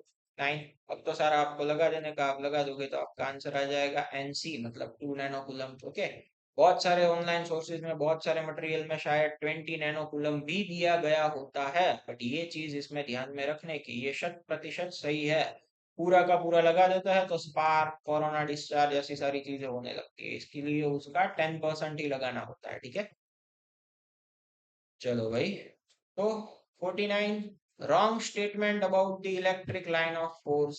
ठीक है, क्या है उसके related wrong statement, this originate from positive end and at negative, सही है भाई ये, do not intersect each other at point, हाँ भाई सही है, क्योंकि अगर इंटरसेक्ट करे तो एक ही पॉइंट के पास दो डायरेक्शन मिलती है डिफरेंट डिफरेंट, जो कि पॉसिबल नहीं है आइडियली। ठीक है, प्रैक्टिकली भी नहीं है। They do not, sorry, they have the same form for a point charge and a sphere, हाँ, क्योंकि स्फीयर के ऊपर हम ऐसा ही मान के चलते हैं कि स्फीयर के ऊपर का सारा चार्ज उसके सेंटर के ऊपर ही कंसंट्रेट है, ऐसा ही मान के चलते हैं। लास्ट वाला रॉन्ग हो जाएगा, अब देखते ही, फिजिकल एग्जिस्टेंस, उसको फील्ड लाइंस को पकड़ नहीं सकते है कि ले भाई ये तेरे पॉजिटिव लाइन की, पॉजिटिव चार्ज की फील्ड लाइंस, फिजिकल एग्जिस्टेंस नहीं है, उसको छुआ नहीं जा सकता है, महसूस नहीं किया जा सकता, इमेजिनरी कंसेप्ट है, इसलिए इसका आंसर डी हो जाएगा। चलिए 50, magnitude of electric field intensity, चलो भाई इलेक्ट्रिक फील्ड कितना दिया है आपको, तो भाई इलेक्ट्रिक फील्ड है ई जितना, electron placed in it would experience electric force equal to weight force, मतलब electric force is equal to weight force W given by, मतलब हमें इलेक्ट्रिक फील्ड का मैग्नीट्यूड फाइंड करना है, तो इलेक्ट्रिक फोर्स कितना लगता है हमें पता है QE जितना, वेट फोर्स कितना होता है mg जितना। अब ये इलेक्ट्रॉन की बात है इसलिए हम QE की जगह EE रख देंगे, mg, बस इधर से E को सब्जेक्ट बना दो, सिंपल सा, E इज इक्वल टू क्या हो जाता है mg/E। ठीक है, तो इसका आंसर हो जाएगा कौन सा वाला, सेकंड, बी। ठीक है, चलो नेक्स्ट 51, अगेन मैंने बोला भाई यही वाला आ गया, अनचार्ज sphere of metal placed in between two charge plate, metal sphere है, मेटल के अंदर इलेक्ट्रिक फील्ड जीरो होता है, कोई भी फील्ड लाइंस अंदर से पास आउट नहीं होनी चाहिए, इसलिए ये वाला तो कैंसिल ही हो गया। ठीक है, दूसरी बात है कि मेटल की सरफेस से इलेक्ट्रिक फील्ड लाइंस जो है ऑलवेज परपेंडिकुलर टू सरफेस ही होती है, तो इस हिसाब से देखते हैं तो ये वाला भी कैंसिल हो गया। ठीक है, अब बचता है उसमें से आंसर देखने का है हमें। ठीक है, तो अब ये वाले में भी लाइंस परपेंडिकुलर नहीं हो रही है, ठीक है। आप कहीं कहीं पे देखोगे तो ऐसे परपेंडिकुलर नहीं हो रही है। परपेंडिकुलर मतलब एग्जैक्ट ऐसे 90 पड़ना चाहिए, ठीक है। तो यहाँ पे सही से आप देखो, और तो क्या हो जाता है भाई, ये वाला ऑप्शन सही बैठता है। देखो एकदम कर्ल होके परपेंडिकुलर ही निकला है, ठीक है। ये वाला भी परपेंडिकुलर, ये वाला भी परपेंडिकुलर। तो सही फील्ड लाइंस का रिप्रेजेंटेशन कौन से ऑप्शन में हो जाएगा, सी। तो 51 में सी हो जाएगा। थोड़ा कर्व होता है सरफेस के पास, फील्ड लाइंस थोड़ी कर्व हो जाती है नजदीक नजदीक, ठीक है। चलिए 52, particle of mass m carrying a charge q kept at rest, uniform electric field E, and then release. Kinetic energy gained by particle when it moves distance y. चलिए भाई, काइनेटिक एनर्जी कितना होगा वो फाइंड करना है। Formula क्या है, 1/2 mv square. या तो ऐसे नहीं पता चलता है तो हमें पता है एक कंसेप्ट, क्या, work done equal to change in kinetic energy. तो काइनेटिक एनर्जी कितना होगा, जितना वर्क किया होगा उतना होगा। बच्चों हमें वर्क का फॉर्मूला पता है, फोर्स इनटू डिस्प्लेसमेंट। हमें ये भी पता है कि इलेक्ट्रॉन इलेक्ट्रिक फील्ड में मूव करता है तो फोर्स कितना लगता है, क्यू ई। जितना अपने को डिस्टेंस दिया है देखो क्वेश्चन में लास्ट में, वाई। तो ये क्या आया, काइनेटिक एनर्जी, बस यही क्या हो जाएगा, वर्क, डब्ल्यू। तो ऑप्शन बन जाएगा सेकंड वाला बी। चलो 53, a hollow sphere of charge does not produce electric field at any, अरे भाई बार बार आया, hollow sphere of charge does not produce field, कहाँ पे नहीं फील्ड जनरेट करेगा, सिंपल इंटीरियर पॉइंट, ठीक है। अंदर तो क्या होता है, जीरो ही होता है। चलो भाई 54, क्या हो जाएगा, magnitude of electric field E, annular region, annular मतलब क्या, सिंपल बोल देता हूँ, सिलेंड्रिकल ही होगा, of charge cylindrical capacitor is same throughout, is higher near the outer cylinder than near the inner cylinder, whereas 1 upon r, where r is the distance, whereas 1 upon r square, r is the distance from axis, क्या, annular cylindrical reason मतलब एक तरीके से ये ऐसा बोल रहा है, ये ऐसे, तो ये एक एन्युलर रीजन हुआ, ठीक है। ये इसकी एक्सिस हुई। एक तरीके से आप ऐसा मान सकते हैं कि इसका जो कुछ भी चार्ज है वो इसकी एक्सिस के ऊपर ही डिस्ट्रीब्यूट हुआ है। अगर आपको ध्यान से पता हो तो ये किसके जैसा आ गया भाई, एक तरीके से देखो तो last last theory, electric field due to linear charge distribution E is equal to क्या था, lambda upon 2 pi epsilon 0 r। Sorry, ठीक है। तो बताओ बताओ कौन सा आंसर होगा, ठीक है। डायरेक्ट पता चल जाता है कि E inversely proportional to R। इस हिसाब से देखो तो C हो जाएगा, ओके, इस क्वेश्चन का आंसर। चलिए नेक्स्ट 55। तो 55 में क्या हो सकता है भाई, देखो इसके लिए आपको चैप्टर 1 एंड 2 दोनों के कंसेप्ट पता होने चाहिए। Consider thin spherical shell, radius r, centre at the origin, carrying uniform positive surface charge density, variation of magnitude of electric field E, as well as electric potential V, distance from r, distance from center। कौन सा graph इसको सही तरीके से represent करेगा। चलो भाई, जो आपको क्वेश्चन में दिया है उस हिसाब से ये वाली एक्सिस के ऊपर पोटेंशियल वेरिएशन है, यहाँ पे डिस्टेंस है, और ये वाली एक्सिस के ऊपर इलेक्ट्रिक फील्ड के मैग्नीट्यूड का वेरिएशन है, ठीक है। तो बच्चों हमें पता है कि भाई ये यूनिफॉर्म पॉजिटिवली चार्ज स्फीयर है, मेटालिक ही मानने का। तो इसके अंदर तो इलेक्ट्रिक फील्ड क्या होता है, जीरो होता है। मतलब इलेक्ट्रिक फील्ड अंदर जीरो हो ऐसे ग्राफ कौन से है, जो नहीं है उसको कैंसिल कर दो। तो एक तो ये वाला कैंसिल हो जाएगा और एक ये वाला बच्चे, ये दोनों में से एक आपका आंसर होगा, ठीक है।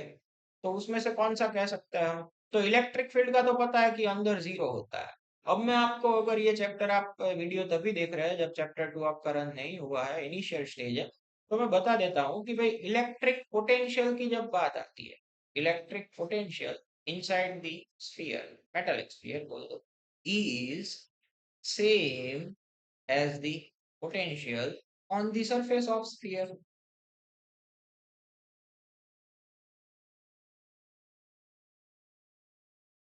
ठीक है। तो अंदर की साइड पोटेंशियल आप कहीं पे भी लोगे, ये पॉइंट ये पॉइंट ये पॉइंट, कोई सा भी पॉइंट लोगे, ऐसा है, कोई सा भी आपने पॉइंट लिया, 1 2 3 4 नाम दे दो, उसकी सरफेस के ऊपर अगर v जितना पोटेंशियल है, तो ये चारों के चारों point v1 equal to v2 equal to v3 equal to v4 कितना हो जाएगा, same as the surface, v जितना ही। तो पोटेंशियल के लिए अगर आप देखते हैं, तो पोटेंशियल के लिए कौन सा ग्राफ सही रहेगा कि भाई जो उसका मैग्नीट्यूड है वो ऐसे कांस्टेंट ही रहेगा। आप बोलोगे सर आपने तो इलेक्ट्रिक फील्ड से प्लॉट किया है ना, ना, ये सेंटर उसका ओरिजिन पे है, क्वेश्चन में आपको बोल के रखा हुआ है, तो इधर मैंने ये ऐसे स्फीयर माना। तो अंदर की साइड पोटेंशियल तो डिस्टेंस के साथ कैसा रहेगा, सेम ही रहेगा। अगर आप बाहर आता है तो फॉर्मूला आपको पता है कि क्यू बाय आर होता है, तो पोटेंशियल बाहर की साइड इनवर्सली वेरी करता है, तो ऐसे घटने लगेगा भाई। तो ये डॉटेड वाला पोटेंशियल के लिए, और इलेक्ट्रिक फील्ड क्या होता है, अंदर जीरो, तो अंदर उसका कोई ग्राफ नहीं आएगा, बाहर तो अपने को पता है थोड़ा ज्यादा कर्व हम इसको करेंगे, क्यों भाई, क्योंकि ये है inverse proportion to R square, इसीलिए। ठीक है, तो इस हिसाब से सही बैठता है ऑप्शन नंबर छिल्ले वाला डी। चलो फिर क्या है भाई, if electric flux entering and leaving an enclose surface respectively φ1 and φ2। चलो भाई, एंटर कितना कर रहा है, φ1 जितना, बाहर कितना निकल रहा है, φ2 जितना। Electric charge inside the surface will be, basic है भाई, सिंपल गॉस लॉ लगा दो, क्यू इनसाइड अपॉन एप्सिलॉन, ऐसा भी है आपके पास। ठीक है, हमें चार्ज फाइंड करना है, ये किसके इक्वल टू होता है, फ्लक्स के इक्वल टू। ठीक है, तो चार्ज को अगर सब्जेक्ट बनाए, Q is equal to flux into epsilon, flux का चेंज आपको दिया है, क्या होता है भाई, अंदर आता मतलब बाहर निकलता हुआ φ2 माइनस φ1 इनटू एप्सिलॉन, ये हो जाएगा चार्ज, किसके ऊपर से कैलकुलेट किया भाई, बेसिक गॉस लॉ के ऊपर से, ऑप्शन बी। ठीक है, चलो नेक्स्ट 57, क्या है भाई, थोड़ा इंपॉर्टेंट है भाई ये question. If the force exerted by electric dipole, देखो देखो भाई, माइनस क्यू आया प्लस क्यू आया, सेम मैग्नीट्यूड डिस्टेंस 2a, ये हुआ डाइपोल। अब ये डाइपोल फोर्स लगा रहा है कोई दूसरे चार्ज क्यू के ऊपर। देखो बच्चों, आप लोगों के सिलेबस में फॉर्मूला आए हैं, कौन से, कि डाइपोल की एक्सिस के ऊपर इलेक्ट्रिक फील्ड फाइंड करने के, डाइपोल के इक्वेटर के ऊपर इलेक्ट्रिक फील्ड फाइंड करने के। ठीक है, बट ऐसा फोर्स का फॉर्मूला नहीं आया है, कूलम्ब्स लॉ में आया है क्या, दो चार्जेस के बीच कैसे फोर्स लगता है वो। कूलम्ब्स लॉ ऐसा नहीं कहता है कि भाई कोई एक डाइपोल दूसरे सिंगल चार्ज के ऊपर फोर्स लगाता है तो उसका फॉर्मूला ये, तो ये वाला कुछ अलग है। और ये चार्ज कितने डिस्टेंस पे रखा हुआ है भाई, ये चार्ज रखा हुआ है 1 मीटर जितने डिस्टेंस पे। The force at point 2 metre away, अगर यही चार्ज को हम कितने डिस्टेंस पे रख दे भाई, 1 मीटर की जगह डबल 2 मीटर पे, तो फोर्स कितना होगा। तो अभी मैं आपको इसके लिए पूरा डेरिवेशन की अपने को कोई जरूरत नहीं है, मैं आपको जितना बोलूँ उतना आप समझो। अभी नोट कर लो एक चीज, कि भाई जब भी डाइपोल का जो फोर्स लगता है कोई चार्ज के ऊपर, तो वो डिस्टेंस के क्यूब के इनवर्स प्रोपोर्शन में होता है, बस ये चीज आप समझ लो। तो पहला वाला दो इक्वेशन बनेंगे, F1 upon F2 is equal to R2 upon R1, inverse है इसलिए उल्टा हो जाएगा का क्यूब। अब R2 पहले से डबल है, मतलब 2 मीटर दे के रखा है, तो 2/1 का क्यूब, तो 8/1। तो F1 upon F2 is equal to 8/1 आया, तो F2 कितना आएगा, पहले से 8वें भाग का कम हो जाएगा, F/8। ये चीज बड़ी इंपॉर्टेंट है भाई, ये वाले केस में डाइपोल कैसा फोर्स लगाता है उसका ये रिलेशन ध्यान में रखना बच्चों। ठीक है, next, an electric dipole in uniform electric field experience. चलो भाई, यूनिफॉर्म इलेक्ट्रिक फील्ड है, एकदम फील्ड लाइंस पैरेलल है, और इसके अंदर एक हमने डाइपोल रखा हुआ है, ये मान लो कि भाई प्लस से माइनस इलेक्ट्रिक फील्ड है, इधर रखा हुआ है प्लस क्यू, इधर है माइनस क्यू। ठीक है, तो इसके ऊपर क्या लगेगा बच्चों, आप लोगों को पता ही है, अब इतने सारे एमसीक्यू हमने सॉल्व किए, ये लगेगा प्लस क्यू ई, इधर लगेगा माइनस क्यू ई। ठीक है, तो ये क्या एक्सपीरियंस करेगा? Force but not torque.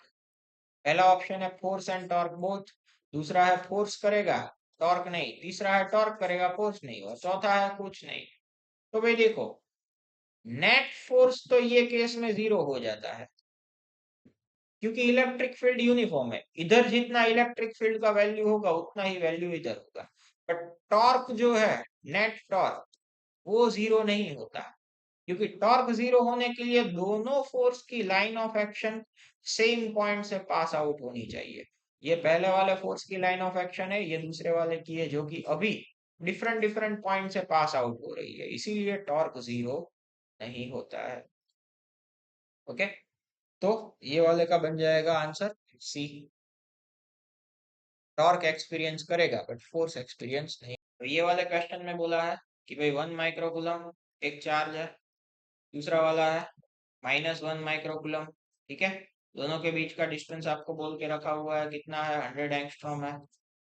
Point P eight a distance 10 centimetre from the mid point and on the perpendicular bisector of the line joining the two charge. मतलब आप समझो कि भाई ये एक तरीके से दो चार्ज को कनेक्ट करता हुआ लाइन, उसके ऊपर 10 सेंटीमीटर जितने डिस्टेंस पे है एक पॉइंट P।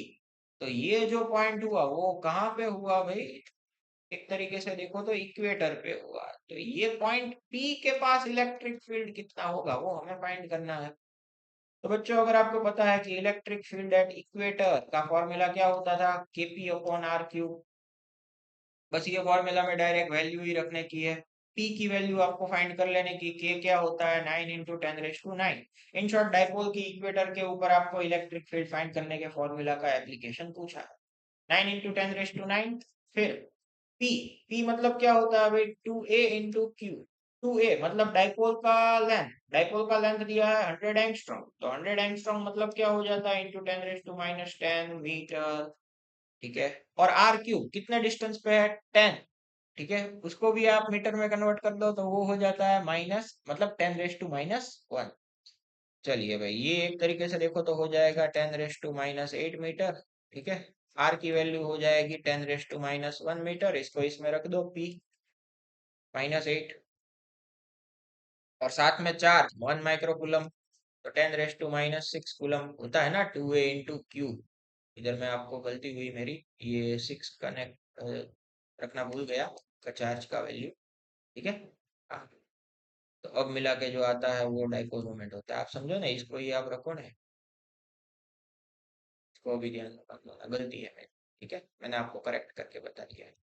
चलो, अपॉन आर क्यूब, तो आर मतलब 10⁻⁻1 मीटर में कन्वर्ट करके उसका क्यूब।